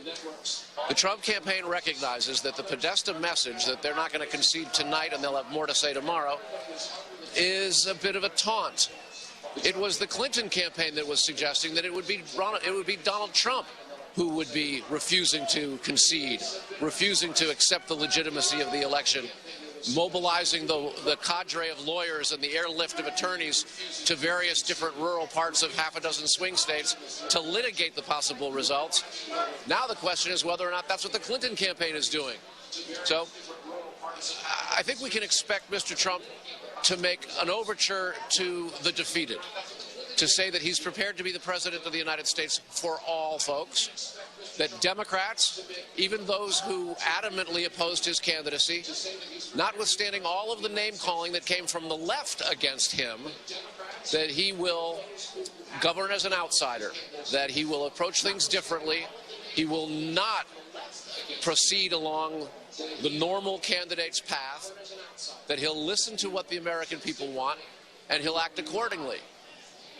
It is a potential moment for him tonight to offer an olive branch, to reach out to Democrats who are tonight despondent. There is very little way one can overemphasize how shocked half of the electorate is. This is going to come down into a popular vote possible win for Clinton and an electoral college win for Donald Trump. That's the kind of thing that can really aggravate the defeated opposition. So it's time for him to start being really presidential because he's on the precipice of pulling off the victory. And what a victory it will be. Carl, good to see you. And so he is ignoring Dana's advice and coming out to speak to the crowd, not afraid of an anticlimactic moment at all, just priming the pump and getting the people ready for the big event tomorrow, which, you know, now feels inevitable. And the question is whether, even if Trump in a speech, Monica, can reach out to the other side, to the defeated, which we've seen him do. He's not bad at delivering these speeches that we presume others help him with, right, who try to keep him on message. What's going to happen over the next 6 weeks as we gear up for the inauguration? And he has a very skeptical media, public, her supporters who are not prepared to give him the benefit of the doubt and who are going to continue to launch, theoretical grenades at him. Well, I think it's going to be very interesting to watch. Donald Trump is going to stay true to himself, but I also think, and we were talking about this earlier, that the job changes you and the magnitude of the responsibility of the job changes you. Let's start with tonight. I think Donald Trump's approach tonight, as it's been throughout this campaign, is never to let Mrs. Clinton dictate what he's going to do. So that's why you're going to see him emerge tonight. I also think that he's going to express gratitude. I think he is going to deliver an inclusive message of change. I think he's going to talk about how this was a very hard-fought race and that there were a lot of tough things said on both sides. But now is the time to bring the country together, and that he looks forward to being that person in the presidency, in the Oval Office, to do that. Karl Rove. Well, he's going to do it his way. I don't know if he'll come out singing Frank Sinatra tune or not, but he's going to do it his way. But again, I think Dana gave him sage advice. And maybe it's the half measure, come out and say, compliment everybody, thank everybody, express and exude optimism, and then tomorrow have a message that's oriented towards unifying the country and setting the tone for what's coming. I don't see how you can claim victory when you haven't won the victory. There's not a single news organization. Now, the New York Times has him at 265 electoral votes. We have him at 254, other news organizations. But the consensus is that he has not yet won the presidency. So I think it would be foolish for him to claim victory. You can do a lot of things short of claiming victory, but you can't say I'm the president. By the way, after your question at the debate, you heard Jennifer Griffin reference the plane flight where she asked Secretary Clinton, would you accept defeat? We pulled that soundbite. Here it is. Would you accept the results of the election? You know, it was horrifying what he said on the debate stage. We are a country based on laws, and we've had hot, contested elections going back to the very beginning. But one of our hallmarks has always been that we accept the outcomes of our elections. We do the best we can to have free and fair elections, which we do. And somebody wins and somebody loses. So she answered the question, somebody wins, somebody loses. They're waiting to see an official win, is basically what the campaign is saying. Mm-hmm. No, and she said that we accept the result of the election. So, and she hasn't not accepted the result of the election. She said, we're going to wait till tomorrow. But the odds, I mean, realistically. No, I understand, but it isn't. No, I'm not talking about whether she should concede, but I'm talking about just reality, because what people want right now at 2:30 in the morning is results. They want to know who won. What people want. But seriously, put it in perspective, Star. Well, see, yes, they back me up. They want it. The chances right now, truly, the chances of Hillary Clinton managing to pull off a victory here are what, 2%? Oh, who knows? I wouldn't even try. You're down to such a tight little crack that you'd have to run this thing through. It'd be impossible to say. But can I put it another way? No. But it's not that impossible, because you could do it. It's virtually impossible for her to win at this point. Is that wrong? No, it's not virtually impossible for her to win, but the odds, the preponderance, overwhelmingly against that. But if you're Hillary Clinton, you're going to leave the door open. I mean, you'd leave the door open, too. But I'm done talking about that. Whether I get it. She wants to wait for the actual results. Got it. Check. Roger. Right. But the question is whether she actually still has a chance. Yeah, and she still realistically, the answer is what? Yeah, she still has a chance. What if it was 2%? What if it was 5%? I feel like this is Dumb and Dumber. So you mean there's a chance? But the other thing is, pop culture, Chris. What's the hurry? It's 2:30 in the morning, right? People at 2:30 in the morning would like calls. They'd also like pizza. They'd also like bed. People want a lot of things at 2:30 in the morning. For her and for him and for the country, there's no hurry. There's time. There's time to take your time and do it. Well, obviously, he's not buying this advice from Dana or you or Carl or Monica. But what? We don't know what he's going to say. No, but he's not. But the fact that he's appearing runs the risk of aggravating the divide over this very close election. But I think it's his instinct. I think that's the man we've come to know. It's not like he's a secret to us. Can't we wait and see what he says? Fine, but I'm just saying the decision to appear is a statement in and of itself, Chris. I think Boy, you keep prejudging the guy.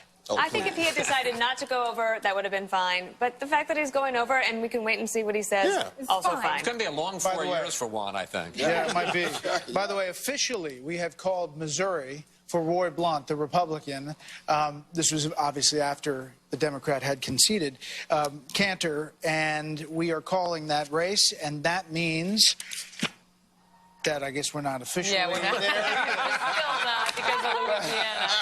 Hey, it's 2:30 in the morning, all right? It's anticlimactic. But I will say this. He might have had, the Democrat in this race, Cantor, might have had the best campaign ad of the entire season. Right. You know, he was putting together an AR-15 rifle blindfolded. A Democrat putting it together, and he showed that he was, pro-gun in Missouri, criticized the establishment, Roy Blunt. He was actually closer to Trump than Roy Blunt was, as far as what he talked about. Because he was the outsider. Because he was like the outsider. Right, because Roy Blunt has been in the Senate, well, in Washington for a long time. His wife is a lobbyist in Washington. His children work in the industry. And so Cantor was able to try to define Blunt as one of those insiders that you would want to drain the swamp from. And Democrats felt really good. He was a 35-year-old Afghan war veteran. Yeah, great They thought guy. he had a really, really good In chance. fact, that was considered a safe seat for Republicans until Cantor got in and demonstrated that, in fact, he could constitute a legitimate challenge to Roy Blunt, and then money poured in. But Donald Trump saved But it was Roy never Blunt's considered a seat that was automatically, easily Well, all this time we've been talking about whether Trump would be a drag for these Republicans running for office in the Senate and the House. And it may turn out that Trump lifted them all up, and that some of these guys have their reelection. They have him to thank in part for their reelection. Certainly, if Trump had lost Missouri, Blunt would have lost as well. But the real person that Roy Blunt needs to thank for this is Barack Obama, because this was the most unusual Senate race in the country because it was effectively nationalized. This was all about the fact that Jason Kander was Hillary Clinton's co-chairman, national campaign co-chairman, supported and enthusiastically backed Obamacare, and called for the imposition of a national energy tax. He was a national Democrat in a state where you can't be a national Democrat. But unlike the rest of these races, which became idiosyncratic, aimed around the personality and the local issues of the individual candidates, this was all about three big things: Hillary Clinton, Barack Obama, and Obamacare. So now what? Does Trump go in there? It's a good question. Let's just leave it there. No, can I ask? But seriously, does Trump go in there? Let's assume that he secures the victory tonight, and he comes out and says whatever he says tonight, and then the victory speech is tomorrow. Does he go in there with a mandate? I mean, if this number continues to climb, what if he wins Pennsylvania and he wins Michigan, and he's helped the Republicans keep the Senate, and he has undivided government? He's helped it for the first time since 1928. You're saying the Republicans control the House, the Senate, and the White House. Absolutely. 57 million votes. After everything, the predictions were she's either going to win by a landslide or Trump will eke out a victory. Yes. Instead of he goes in there with this solid, big win. And all the rest of it. Does he have a mandate, and what does it look like? I think absolutely he would be right to claim one, and I would expect that he would say, okay, well, border security, #1 issue, immigration, we're going to have to deal with that. Repeal and replace Obamacare. He might say, Paul Ryan, can I get that plan of yours? Let's stick it in there. Let's see what we can make. And also, this is the other thing I think about him. He wrote The Art of the Deal. And I don't think that he is going to be one that will believe that purity is so important that he can't make a deal with people in Congress. So then you have him be able to say, maybe, look what I've done. I came here. I was able to break the gridlock. I had a mandate, and here are the 7 things that I said I could do for you, and I delivered on all of those. That's the good part of Trump.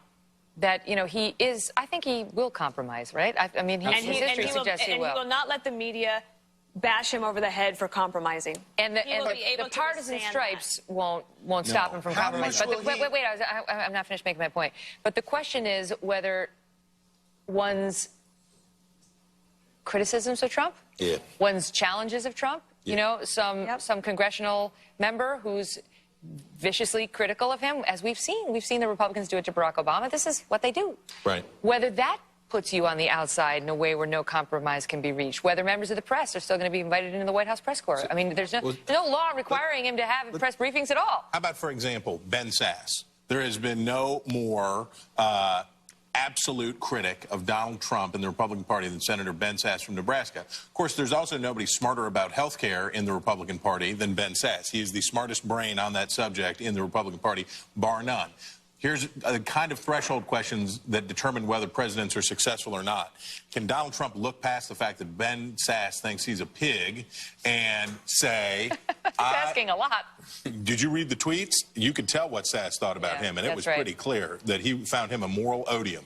And if he can look past what Sasse thought of him and say, but you are the smartest man in the room when it comes to fixing the health care system, so I'm going to listen to your plan even though you don't like me and I don't like you. How much does he hand the keys, Monica, over to Congress to take care of some of the inner workings of this legislation and then take credit for it?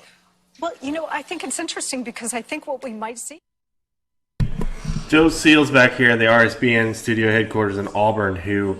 right now we have some breaking news that the Associated Press has now called the race for Donald J. Trump. They just sent out a tweet. Donald J. Trump is elected President of the United States. They have already confirmed, called Pennsylvania for Donald Trump, which would put him over the threshold. And so we, too, here are confident now in saying that we project Donald J. Trump, the 45th President of the United States. And so I hope the rest of the networks will come around and call the vote because everybody knows he won. So enough already.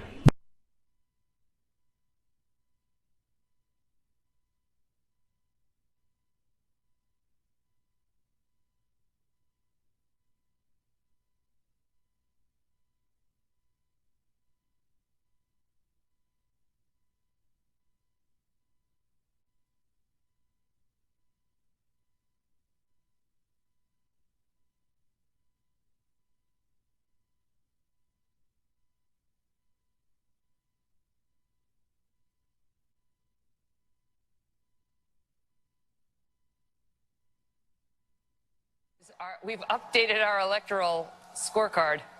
What is going on?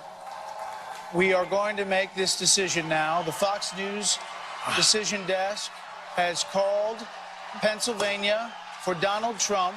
This means that Donald Trump will be the 45th president of the United States, winning the most unreal, surreal election we have ever seen. This candidacy starting on an escalator ride 1 year ago and going down against 16 Republican candidates. What started off as unlikely, I can be real. impossible, I can take a chance. is I can be now weird. reality. I can shine. He We all said can. he was always a winner. This did not come without controversy. The billionaire, entrepreneur, TV reality star has defeated the candidate once figured to be undefeatable, besting Secretary of State Hillary Clinton in an electoral college victory that virtually no one saw coming a year ago, a few months ago, even a month ago, even yesterday, and a path to victory that was unlike anything we've ever seen. It did not come without controversy. It did not come without splitting this country in some of the most divisive language. It does come now at a time where his supporters say this is the evidence that Washington was not working. They wanted to kick over the table and do something different. You know, he told me once that he had a conversation with Melania when he was considering running about whether he should do it. And she looked at him and said, you know, if you do it, you're going to win, right? And he understood that as well. And there have been moments over the course of the campaign where it's been tough on both of them. Melania, too. And it requires so much sacrifice, especially for a family like the Trumps, which is very successful, have their own business. I mean, for most of us, it would be an upgrade to move into the White House. It's an upgrade. And it's absolutely an upgrade. But I'm just saying, as he said all along, he didn't have to do this. He's got a lovely life and a lovely lifestyle, a lovely family right where he is. And this required a lot of guts by Donald Trump. And boy, did it pay off for him tonight. Chris Wallace, this will go down as probably as the greatest political upset we've ever seen. Certainly that I've ever seen in my lifetime. And I have to say, you know, it seemed like it was inevitable all night, but as I look around Studio F here and I see it, Donald Trump wins presidency, I just can't believe it. It just is stunning to me that he has won the presidency. It's extraordinary. And look at the crowd outside that has waited here for hours and hours. 2:43 a.m. Feeling thrilled. To get this call. It was worth the wait, they're clearly feeling. But look at the enthusiasm, which is something we saw from the beginning. And look, we all pointed out that crowd size don't necessarily translate to voters. We saw that with Mitt Romney. But in this election, there's no doubt about it, they did. And we do have word that Hillary Clinton called Donald Trump to concede. Monica, you knew from early start of this campaign that he had tapped into something. Anything else that he said, he came back to that line that is embossed on him. Ladies and gentlemen, please welcome the Vice President-elect of the United States, Governor Mike Pence.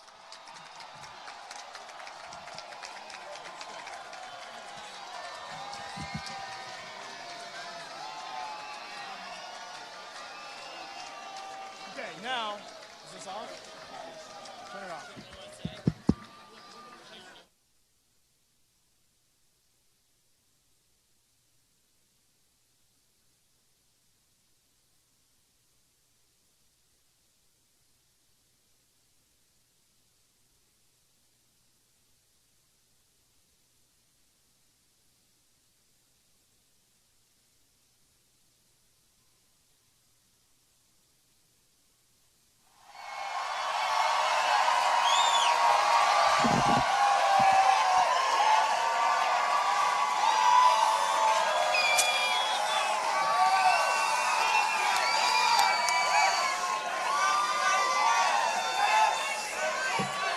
Now come to this side.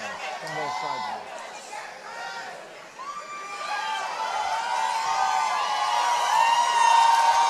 This is a historic night.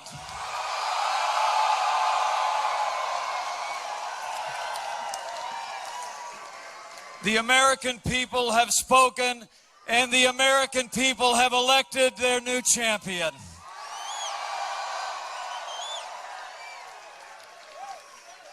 America has elected a new president, and it's almost hard for me to express the honor that I and my family feel that we will have the privilege to serve as your Vice President of the United States of America.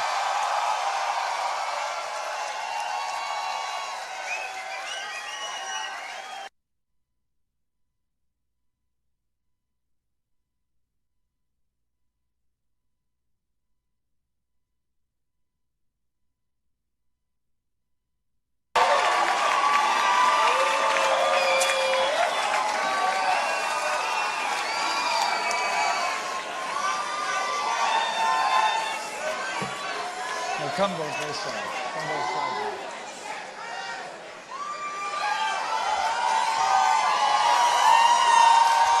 This is a historic night.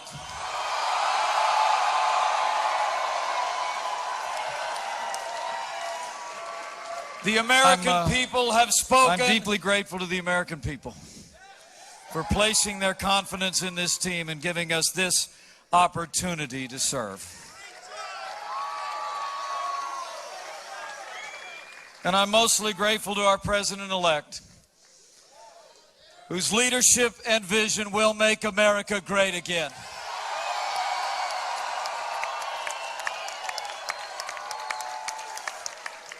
So let me say, it is my high honor and distinct privilege to introduce to you the President-elect of the United States of America, Donald Trump.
Thank you. Thank you very much, everybody. Sorry to keep you waiting. Complicated business. Complicated. Thank you very much.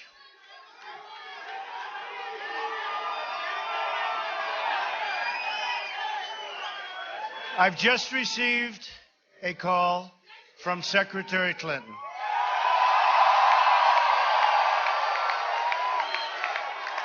She congratulated us, it's about us, on our victory. And I congratulated her and her family on a very, very hard-fought campaign. I mean, she fought very hard.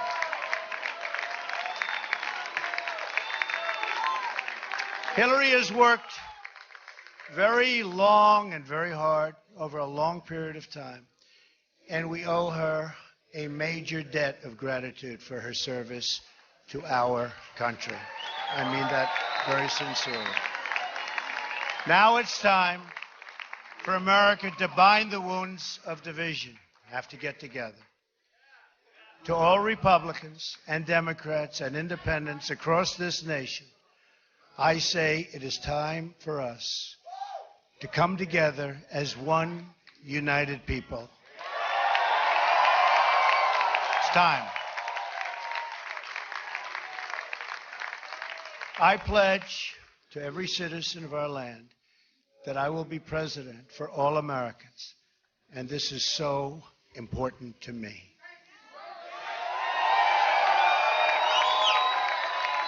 For those who have chosen not to support me in the past, of which there were a few people,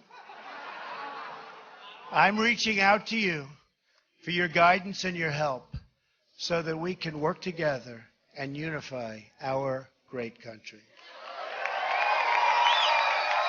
As I've said from the beginning, ours was not a campaign, but rather an incredible and great movement made up of millions of hardworking men and women who love their country and want a better, brighter future for themselves and for their family. It's a movement comprised of Americans from all races, religions, backgrounds, and beliefs who want and expect our government to serve the people, and serve the people it will.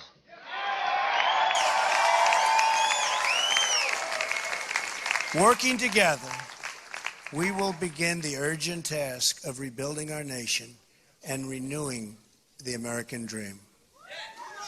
I've spent my entire life in business looking at the untapped potential in projects and in people all over the world. That is now what I want to do for our country. Tremendous potential. I've gotten to know our country so well. Tremendous potential. It's going to be a beautiful thing. Every single American will have the opportunity to realize his or her fullest potential. The forgotten men and women of our country will be forgotten no longer.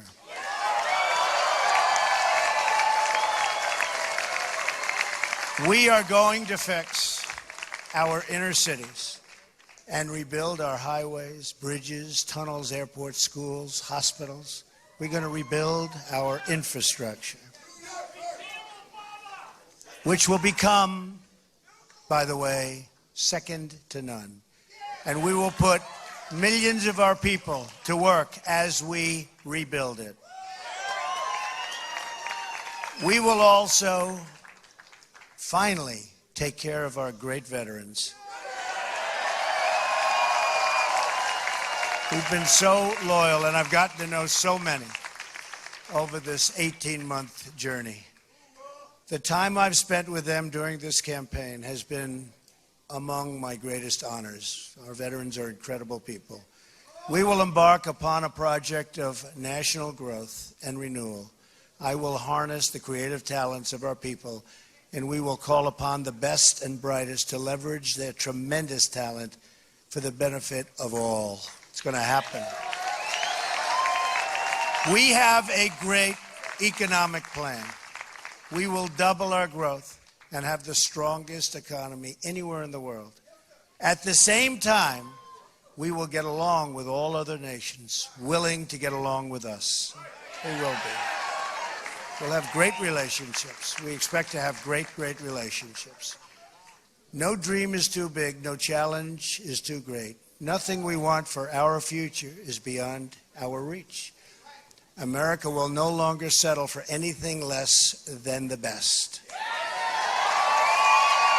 We must reclaim our country's destiny and dream big and bold and daring.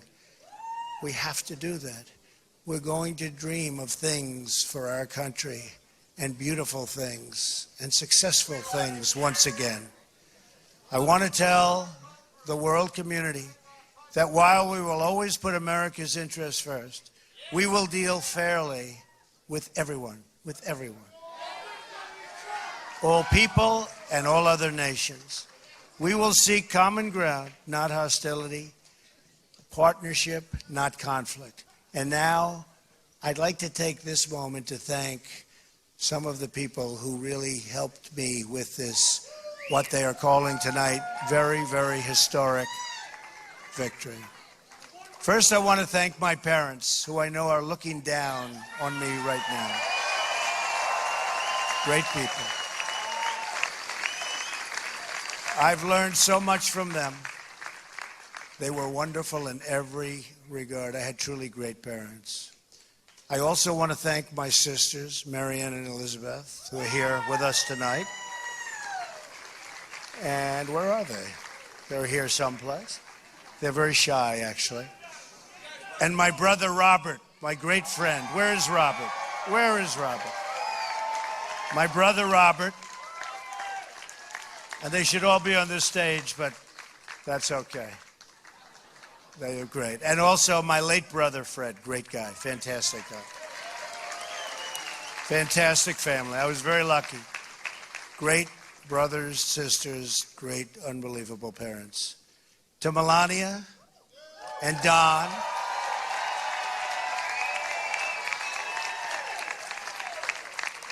And Ivanka. And Eric. And Tiffany. And Barron. I love you and I thank you, and especially for putting up with all of those hours. This was tough. This was tough. This political stuff is nasty and it's tough. So I want to thank my family very much. Really fantastic. Thank you all. Thank you all. And Lara, unbelievable job. Unbelievable. Vanessa, thank you. Thank you very much. What a great group. You've all given me such incredible support, and I will tell you that we have a large group of people. You know, they kept saying we have a small staff. Not so small. Look at all the people that we have. Look at all of these people. And Kellyanne, and Chris, and Rudy, and Steve, and David. We have got tremendously talented people up here, and I want to tell you, it's been very, very special. I want to give a very special thanks to our former mayor, Rudy Giuliani. Unbelievable. He traveled with us, and he went through meetings. And see that, Rudy? Never changes. Where's Rudy? Where is he? Rudy.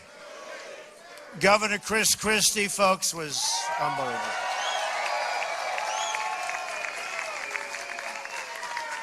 Thank you, Chris. The first man, first senator, first major politician, and let me tell you, he is highly respected in Washington because he's as smart as you get. Senator Jeff Sessions. Where's Jeff?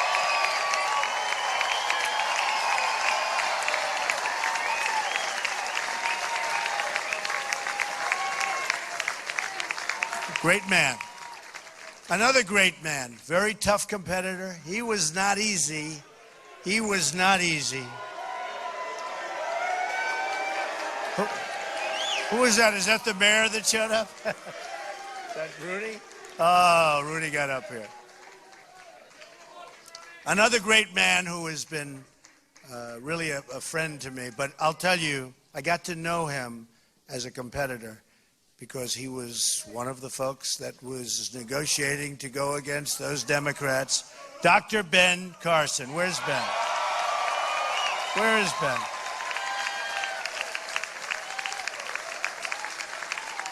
And by the way, Mike Huckabee is here someplace, and he is fantastic. Mike and his family, Sarah, thank you very much. General Mike Flynn. Where is Mike? And General Kellogg. We have over 200 generals and admirals that have endorsed our campaign. And they're special people, and it's really an honor. We have 22 Congressional Medal of Honor recipients. We have just tremendous people. A very special person who believed me, and, you know, I'd read reports that I wasn't getting along with him. I never had a bad second with him. He's an unbelievable star. He is, that's right, how did you possibly guess? So let me tell you about Reince. And I've said this. I said, Reince, and I know it. I know it. Look at all those people over there.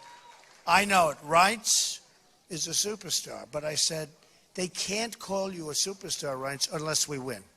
Because you can't be called a superstar like Secretariat. If Secretariat came in second, Secretariat would not have that big, beautiful bronze bus at the track at Belmont. But I'll tell you, Reince is really a star.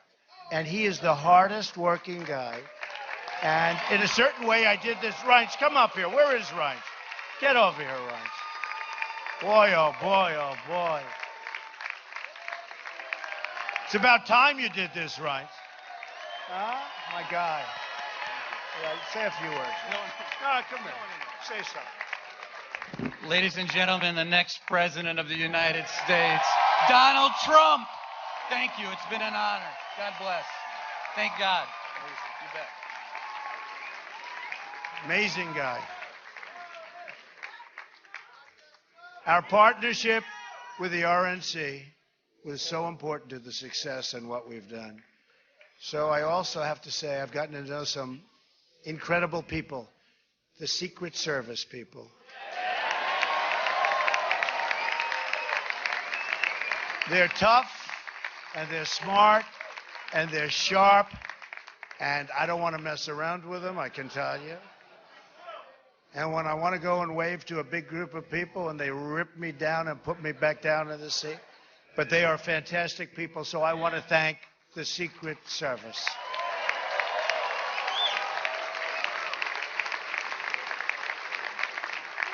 And law enforcement in New York City, they're here tonight.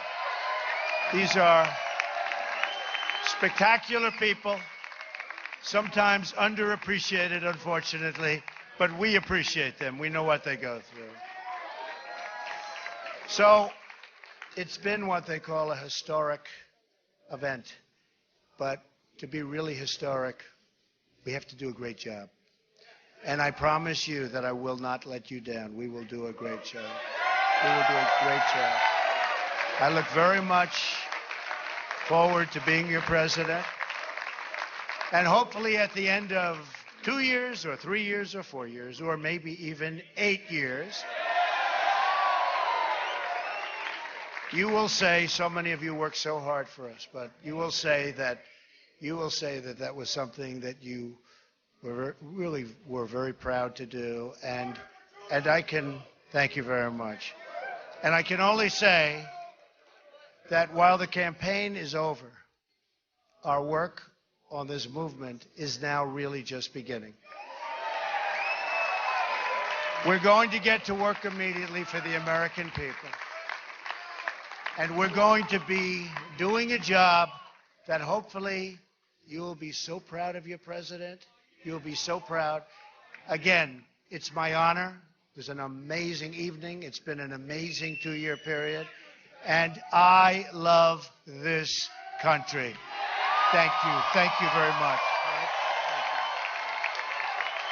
Thank you to Mike Pence. Thank you, everybody.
Ladies and gentlemen, we did it. We are so excited. Back here in the studio at RSBN headquarters in Auburn, and man, this is just a great night. We did it. Wow. We're speechless. Adam, What's up? all the gang is here. I gotta play. Just wait, Adam, and let's listen, everybody. This is not the end. This is not goodbye. This is just the beginning, and we are so thrilled right now at this moment. And look, we're pro-Trump. Everybody knows it. We don't pretend to be neutral or non-biased. We're definitely pro-Trump, and look, we're pro-America, number one, and I think this has been one of the absolute craziest election in the history of the country, and I'm so glad it is over with. I mean, I'm so glad it is over with, and it's just amazing today. All right, turn that off. No? You want to give me copyright violation? Thank you. Look, this is for our fans, for all of you guys that are just now tuning in the first time. You may not understand this, but for everyone that has been with us since the very first speech, since the very first rally, for everyone that has come up to us at the rallies and greeted us, met us, you guys are just the most amazing.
Tough decision.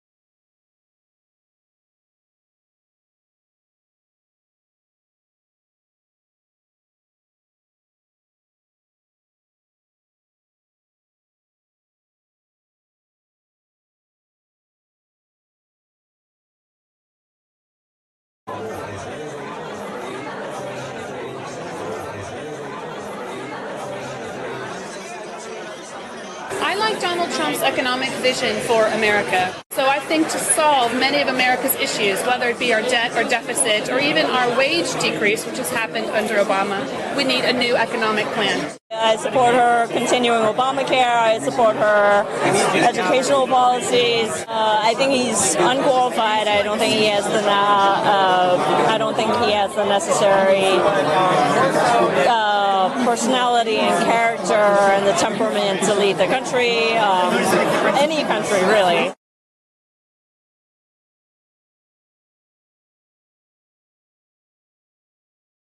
淨係今日呢個環節咧，我都可以點名，要處理嘅係羅冠聰，要處理嘅係梁國雄，呢兩。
冇偈傾嘅。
多少都得嘅。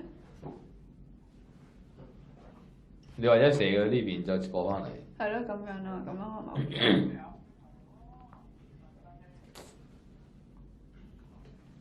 開未啊？應該5點班船搭唔搭到？你打算過翻？你而家5點嗰班船我講。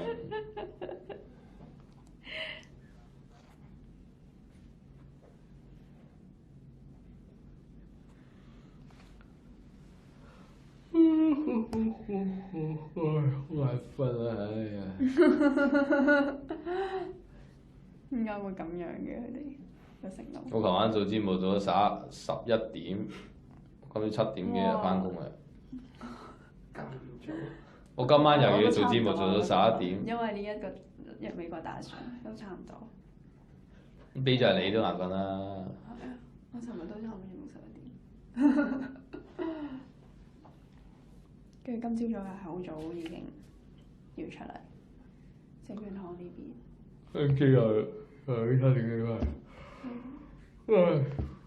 但係你哋要7點幾翻到咁早啊？係啊。因為你睇住個市開之前。逢炒房都係8點啦，我揸鎖匙開門做啲7點幾。息率係咪出到得啊？701。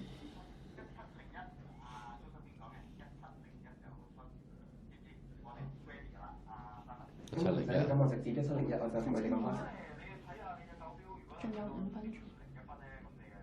其實5701都得㗎。57分01秒都可以開始，唔使一7。佢哋嗰個 signal 要停一停出去先，因為佢分咗之後，跟住佢哋又要將個 signal 寫去其他Facebook 嗰度出 live，同埋會去埋東朗電視嗰個 website。咁可能啲時間分一分。得。唔好意思。但係而家係我盡量隱含出去㗎嘛？幾時嗰條 signal 剔出去？佢有冇講？因為我哋要唔講啲嘢㗎嘛。唔緊要，我咪照講。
等佢見到我哋個樣先。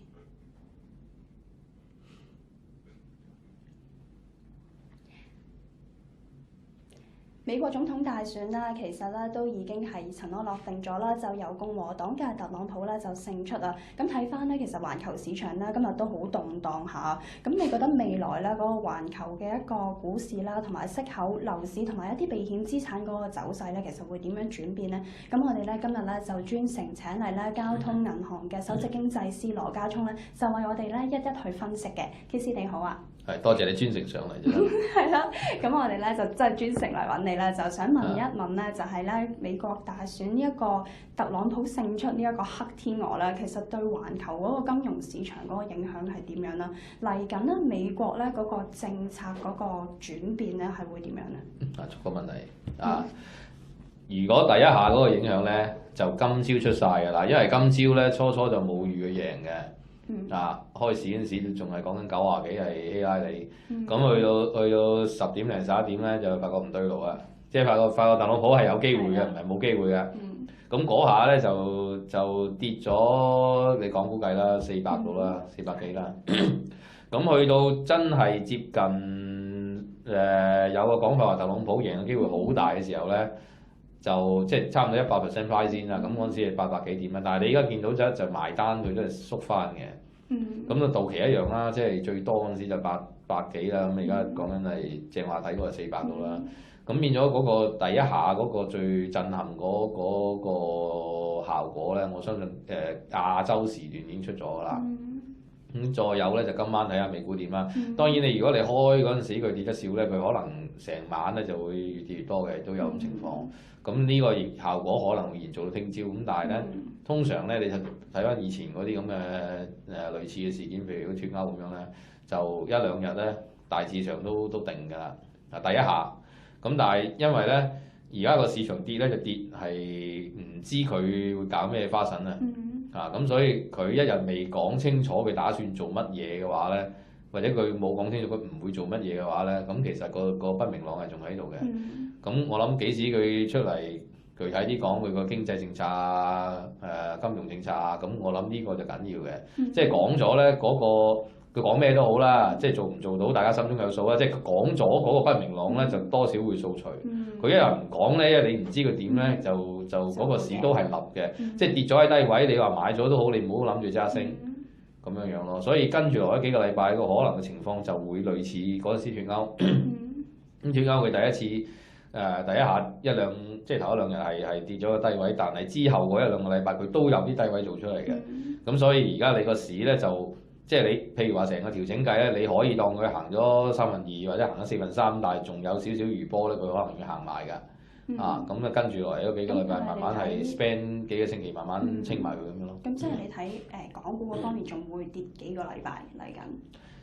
唔出奇，因為你標準嘅一個調整市講緊都4、5個星期嘅。你睇翻以前嗰啲波幅啊、VIX 啊、VHSI 嗰啲咁樣，佢一下抽上係最少4個星期。咁你如果一個標準嘅調整，你可以由24,000幾度起，OK，咁但係美股就唔係，美股都唔係跌咗好耐啫嘛。咁你如果美股做標準計嘅話咧，佢可能即係都仲要少少時間去整埋佢。當然你個12月咧就粉飾櫥窗啦，你預佢可能唔會話一路冧到12月尾，咁但係譬如話11月好一段時間，即係都仲要調整下，我覺得係唔出奇嘅。好啊，咁不如我哋逐樣講咗先啦。就即係你頭先就講話，即係股市嗰方面就可能仲會再跌多幾個禮拜啦。咁但係睇翻其實特朗普咧，佢勝出咗之後，其實對美國嗰個經濟一啲政策咧，佢哋嗰個轉變，你覺得最大係有啲咩政策會即刻係做到？嗱，佢最講到係人都記得咧，就係佢減兩成稅，企業稅。你覺得呢個係有可能做到嘅？嗱，你一個總統咧，佢唔需要兌現所有承諾，亦都大部分政客都唔會。但係你講到係人都記得嗰個真係 key point 嚟㗎嘛，你冇理由一啲都唔減㗎。你咁樣落台，即係人哋唔放過你嘅，所以佢點都會減㗎。但係就爭在減幾多咯。減稅唔係做唔到，以前都好多時都有做，咁呢個難度唔係太高嘅。咁老實講，你30幾 %，其實唔係平啦。如果稅即係稅制嚟計，我哋10幾啫嘛。如果你減到10幾，同我哋呢個咁嘅優勢，佢搶好多生意啦。老實講，所以佢減稅呢個你諗清楚啲，可能都係好事嚟嘅。因為佢推到減到20個咧就唔知，但係可能分階段咁，我諗會做嘅。即係你覺得都會係有可能可以做到呢個減稅。但係咧，你一啲話單邊主義啲嘅嗰啲退出好多嗰啲貿易協定咧，呢個就不利嘅。即係佢而家佢打嗰張牌就係滿足本土嘅一啲弱勢嘅需求。即係你唔係話美國啊，我哋一樣嘅。即係都係好多人係冇受惠過去幾年嗰個復甦。咁佢可能新移民，佢有好多困難，尤其是係財政方面困難。即係我哋都算係儲蓄率高，咁佢哋唔係噶嘛，佢哋即係冇儲蓄，可能仲有一身債，咁佢哋係多呢啲問題嘅。咁所以嗰個保護主義咧，其實保護主義就對外嘅一種即係叫排外嘅手段啦。咁係咪真係做到話真係對內嚟講都可以達成一個效果咧？我自己幾懷疑嘅。即係如果你喺對內嚟講，你要有個劫富濟貧咧，你難免都要係抽重嗰啲有錢嘅稅，然後再俾翻窮嘅。咁佢願唔願意做呢樣嘢咧？即係呢樣嘢係希拉里好似講得白啲喎。即係佢就唔係做緊呢樣嘢啊嘛。佢係減企業稅，佢唔係減 household 添喎，減企業啫噃。咁嗰種分配性質，如果只係建基於話我排外，唔俾你墨西哥嚟，我又唔同你呢個嗰個做貿易，咁你係咪真係針對到國內嗰個懸殊嘅問題？我就幾懷疑啦。即係你覺得其實呢啲政策即係都未必係真係可以做得到嘅。咁如果係咁樣，佢可以做得到，你可以退出好多貿易協議，但係你冇用啊嘛。即係你俾人個感覺就你可能影響全球嗰個貿易，甚至全球嘅經濟。甚至如果佢話揾啲仗打下，即係一如佢所講要剿滅個 ISIS， 咁你可能你睇到上次點打㗎啦？打完之後打人唔死，人哋仲即係恐怖襲擊你，跟住又孭咗身債，個財赤字又翻嚟。咁你呢啲係講句就牙白輕輕啦，但係你做嗰陣時要諗清楚，咁佢係咪真係？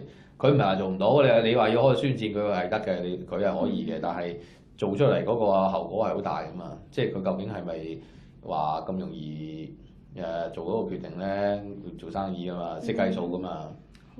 咁特朗普其實即係除咗呢啲政策之外，其實大家都好關注就係佢上任之後，其實會唔會影響到個加息嗰個政策？嗰個加息步伐係咪會加快咗咧？你覺得？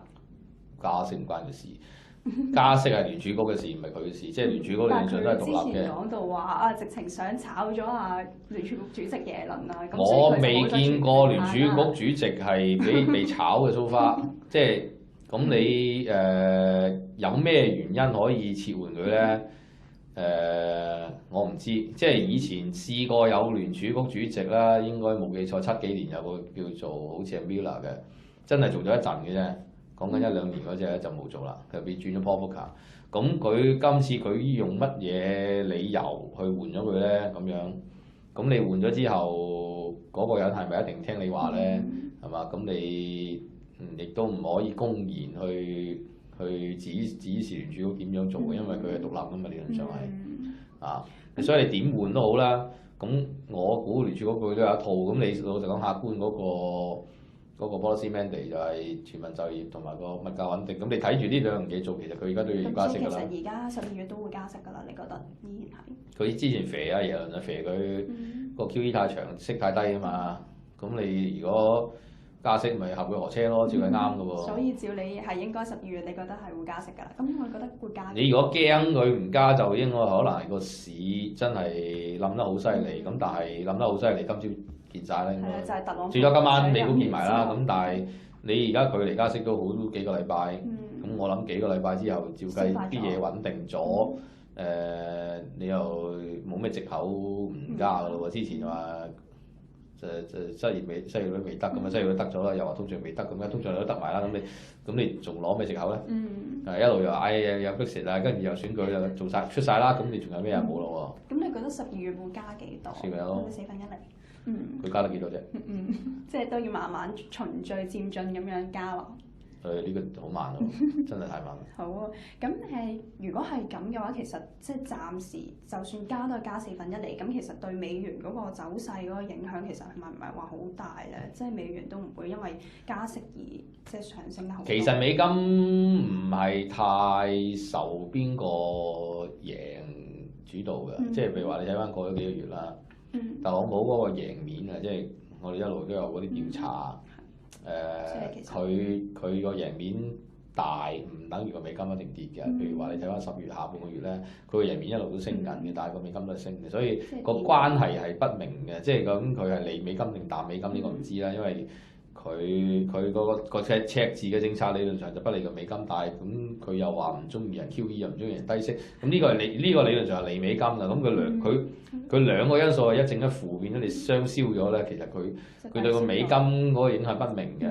因為美金要睇翻可能一啲基本因素，譬如話通脹預期啊，美國嗰個加息嗰個速度，即係佢而家畢竟都雖然好慢都好啦，佢都係 ahead of 其他嗰啲國家啊嘛。其他嗰啲仲喺度鬆緊或者減緊息啊嘛，咁佢已經係行先加咗咧，咁佢條 forward curve 同其他嗰啲拉闊咗咧，呢個壓力即係推升嘅美金壓力咧，其實就真係好真實嘅，亦都好明顯嘅咁樣樣咯。所以美金就睇上，但係就唔係因為特朗普。即係你覺得美金都係偏向睇上多啲。咁如果係睇埋其他一啲貨幣啦，就譬如好似因為特朗普之前今日就嚟贏嗰陣時，其實都一路令到嗰個日元啦，佢都係升緊嘅。咁主要係美金跌啫，因為今朝你咪日元升咁咩都升啊嘛，歐元啊你噏得出嘅都升啊嘛，金啊乜都升。咁但係咪因為係因為美金跌啫？美金跌，係即係你覺得唔係因為因為特朗普一個黑天鵝令到啲避險資產流入去？係黑天鵝。即係一早預咗啊！因為你一路嗰個鋪其實都係5波啫嘛。如果不嬲都係10比0啊9比1咁，你又可以話黑天鵝，而家都唔係。即係因為不嬲都5波，即係兩個其實都差唔多機會㗎啦。邊個贏都唔係黑天鵝，第3個贏就黑天鵝。好啊，咁如果係咁樣嘅話，咁你覺得即係日元其實你睇今年嗰個走勢會點樣？都你個市可能仲有得調整啊，日 yen 都仲有得升嘅。咁佢今日就即係試唔到100啦，暫時都咁。但係未穿100啊嘛，未穿100啊嘛。但係你如果 kick off 咗嗰個股市嘅調整咧，跟住可能避險資產都會行多幾個禮拜，即係同頭先我講法一樣嗰個股市調整可能都仲要幾個禮拜，咁你變咗個日元，如果俾多幾個禮拜佢行，會有機會係穿100。好啊好。咁如果係咁咧，即係避險資產除咗呢啲日元之外，其實都仲有黃金嗰方面啦。咁金價咧今日都升穿咗1300美元啦。咁其實你望1400咯，1300就一個位啦。即係今年年底你睇。唔係喎，係即係短期已經可以升到去1400啦。要晚行幾廿蚊啦，正常。係咯，今日都升咗幾廿蚊啦，今日。咁即係嚟緊就好快，你就覺得已經可以穿埋1400呢個關口。唔知，不過都係咁上下，應該夠噶啦。即係你好似 yen 咁，你睇佢都係可能90幾，個刀可能27000做目標，咁你個金其實就去到1400左右。過1400都唔多噶啦，都唔會好多，應該都差唔多。好啊，咁另外就即係睇埋啲金嗰方面之後，不如就睇埋油價嗰方面。即係睇翻之前咧，其實共和黨咧上場嘅話，其實都係咪即係對嗰個油價係會有啲優勢咧？睇緊特朗普。而家油價咧就係沙特阿拉伯同俄羅斯話事，同伊拉克話事就唔係美國話事。佢班油減唔減產，達唔達成？即係始終都係最緊要就係啲油。因為你之前冧都係冧嗰3個啫嘛，嗰3個搞唔掂啫嘛。咁你如果美國即係喺呢一次嗰個油價大瀉同嗰個反彈，其實個角色就唔大嘅。即係嗰個影響就太弱啦，所以比起佢哋減唔減產嗰個反而先係大嘅因素。係啊，另外你中東嗰度嗰個因素大好多。但係咁你睇下佢，你反而話即係佢如果真係影響油價咧，佢一聲話對 ISIS 宣戰，咁就有機會影響油價。你唔知佢打邊度啊？特朗普佢又打，比如佢打啲產油量比較大嘅地方咧，咁就可能夾高個油價。以佢嘅作風，你覺得佢會唔會喺佢任內之內做呢啲咁樣嘅舉動？佢講咗話要剷除嗰個 ISIS 啊。即係你覺得都有可能喎？爭到佢打唔打仗？咁你根本而家都打緊㗎。奧巴馬都打緊，不過佢打到拖泥帶水，佢唔係好想打啫嘛。咁如果呢個人積極啲，係嘛？即係咪你嗰陣時小布殊咧？亂咁嚟咁樣炸完呢度炸嗰度，咁即係有機會係令個油價上去。不過冇咁快嘅，佢而家1月先就任。咁但係你打得嚟都未必係出年。如果係真係開戰嘅話，咁個油價你覺得會升到去邊個水平？因為之前其實知喎，你好難講。超出過100美元。都唔知佢打邊度，點知佢打邊度？咁即係你主要就係估計佢可能主要都係，如果佢打啦，最主要敍利亞啦，你 ISIS 好多都喺嗰度啊。土耳其啊，嗰啲唔係太多油嘅啫嘛。有影響就未至於，不過你睇個市點理解啦。即係直接你話影響嗰個產油就應該唔係太犀利嘅。好，咁即係其實最主要而家暫時嗰個因素都係睇翻究竟人組嗰邊個減產協議落唔落成到。好。咁另外咧，咁不如我哋就睇下即係股市嗰方面啦。頭先你係講咗美股嗰方面，同埋港股都可能未來會跌多幾個禮拜嘅。咁美股今日咧，其實道指咧都曾經都跌到差唔多大約900點啊，個期貨道指期貨。咁你覺得嚟緊開市嗰個情況，你覺得會跌幾多？因為之前其實即係市場都一路搏緊希拉里會贏，咁嗰陣時其實都今晚你如果你開係只係開400-500，咁你咪可能埋單都多啲咯。但係你覺得今日係咪即刻已經會跌穿咗18000個關口咧？道指佢可能會依家幾多唔知喎，穿。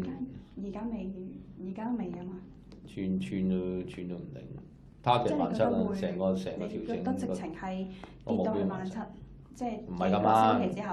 即係佢幾個禮拜，呢個調整應該要大概嗰頭先至做晒。好啊。咁如果係咁嘅話，咁美股都要跌到去17000，咁你覺得港股呢方面你又點樣睇後市咧？21000係支持，即係暫時。即係呢個調整去到嗰度到啦，去到嗰度到啦。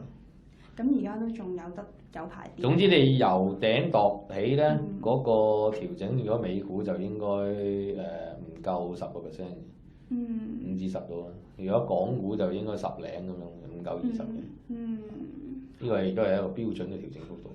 咁我哋不如睇下咧一啲網民佢哋嘅問題，佢哋都有好多問題咧想問 KC 你嘅。咁首先咧就係佢哋好多啊，咁佢哋就想問下啊，頭先你都話黃金嗰方面啦，咁佢哋就話值唔值得長揸啊咁樣？值得。唔值得？你覺得？但係短期咧，你話黃金係抗通脹嘅。你話1400啊嘛？通脹壓力唔高。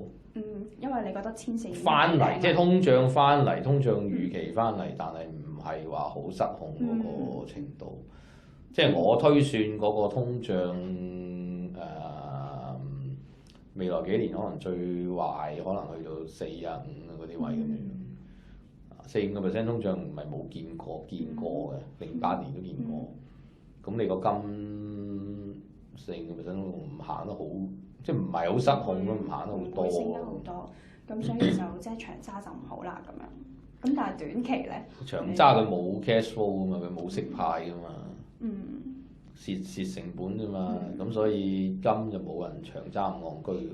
咁短除非你成日一日嗰刻諗住打仗，一日嗰刻諗住隨時走難，即係米又攞唔走。即係啲人都已經喺度講話要買金㗎咯喎，咁咪個炒啫，你炒就係短嘅，就唔係話投資啊嘛。投資你就擺嚿咁嘢喺度，佢長時間冇表現。金好多時係升就10年，跌就20年。咁你而家啱先升完嗰10年，跌就開始咗幾年都未夠鐘要計。所以而家你揸真係可能有排揸，佢又唔跌得好多，不過又升唔到，咁你得個揸字。咁與其係揸，你不如揸啲公用股收幾厘息好過啦，係嘛？即係合理啲啦個做法。如果你揸金都冇息收咁，好，即係反而揸啲公用股收埋息就仲好啦，你覺得？唔係揸 Bitcoin 得㗎，咁你即係起碼嗰啲都有升值潛力啊嘛。即係連 Bitcoin 呢啲虛擬貨幣都仲好過。人哋真係用緊喎，幾多錢啊？呢度搬去嗰度咁樣一嘢搬晒，都唔使 TT 都要等時間，起碼都要第二日又要收手續費。好，咁跟住咧，仲有一啲網民咧，佢哋就喺度講話，想問下 KC 你咧，覺得香港個樓價會跌幾多？跌就都係講嚟講去都係嗰啲幅度㗎啦，都唔係即係你個跌5個8個咁呢啲都唔係跌啦。即係真係跌就一定係3成樓上㗎啦，3分1至1半至2/3，即係一定係呢啲幅度㗎啦。不過跌唔跌得出就講咗好耐咁，跌唔出，因為你冇嘢觸發佢咁解啫嘛。咁但係你睇下嚟緊，即係跌就係要嗰啲幅度嘅，你冇理由10零咁，10零就唔係跌啦，即係嗰啲調整嚟啫嘛。咁但係你覺得嚟緊會唔會即係跌幾10%咁樣？絕對唔出奇啊！我都話你而家個會影響到咩因素都太貴咪會跌咯。就係因為而家升得太多，攞 demand 咁你貴得滯，啲人就唔買㗎啦，供應就多㗎啦。嗰啲都唔係利個樓價㗎，息口就加緊，跟住通脹又跌緊。咁你之前話低息買樓啊，量寬買樓啊，而家加息啦，唔量寬啦。話通脹買樓，通脹都跌緊啦。香港通脹跌緊㗎，雖然外邊又有升嘅苗頭。你供應不足，供應夠啦。咁但係你睇今年，咁你有咩因素嚟個樓價啫？冇咩因素嚟樓價。咁你問我，如果要講，咪都係呢堆因素嘅啫。除非你諗到個大家都諗唔到㗎啦。即係佢諗到嘅都講過晒。唔識睇咁近。係即係冇嘅。你個盤你咩劈價，隨意都可以劈10個8個啦，係咪啊？即係辣椒嗰個影響其實都辣椒影響成交為主啦。我又覺得辣椒就唔係。可以令佢跌3-5成嗰隻嘅，但係你本身佢已經唔穩陣啊嘛，嗰個上升個根基唔喺度啊嘛。你撐佢升嗰個因素已經轉咗啦嘛。咁你又雖然嗰個因素講嚟講去都係好似嗰啲供應都仲係唔夠，咁但係你都數下啲統計啦，而家全香港嗰個單位200幾萬。住戶個數目係200幾萬，但係單位係多過住戶10% 度。咁你減咗嗰3-4% 空置率咧，其實咧仲有6% 剩，嗰6% 唔知。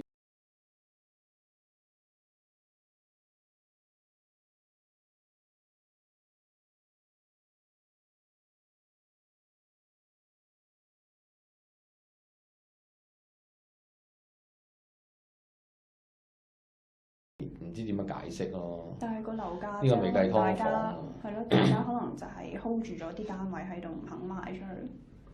你升緊就 hold 住啫，跌緊佢就唔 hold 㗎啦，跌緊就掟㗎啦。你當你自己係炒家嚟，升緊你我係梗係唔放啦，佢仲有得升，咁佢跌唔出佢都揸，咁你如果跌得出20個咁30個佢就抌㗎嘛。咁即係嚟緊有可能呢啲。所以如果你而家個上升只係純粹我因為覺得佢升，所以我吉咗佢，咁你呢個係一個即係 beyond the air 個預期，一個純粹預期推升嘅樓價係唔係基本因素唔穩陣噶嘛？即係 pure expectation 嗰個上升個價格上升，咁呢個 bubble 啦好明顯。好啊，咁即係其實樓市都係有個泡沫，其實你都係睇樓價都係會跌嘅。你就算跌3-5成啊，你都係跌翻去3幾年前嘅價，即係都係正常。2012，咁我而家問你，你跌翻2012，你覺唔覺得好跌好多？咁係啦，嗱咁講你又覺得唔多，但係你度下，如果你跌翻2012都有3-5成嘅，講緊都有嘅。所以其實就夠鐘啊！我哋而家就同 KC 傾到呢一度先啦。咁我哋今日好啊，咁唔該晒 KC 同我哋分析咧呢個美國大選特朗普勝出咧對呢個環球市場嘅一啲影響啊。咁我哋今日就唔該晒 KC 嘅分析。好，再見。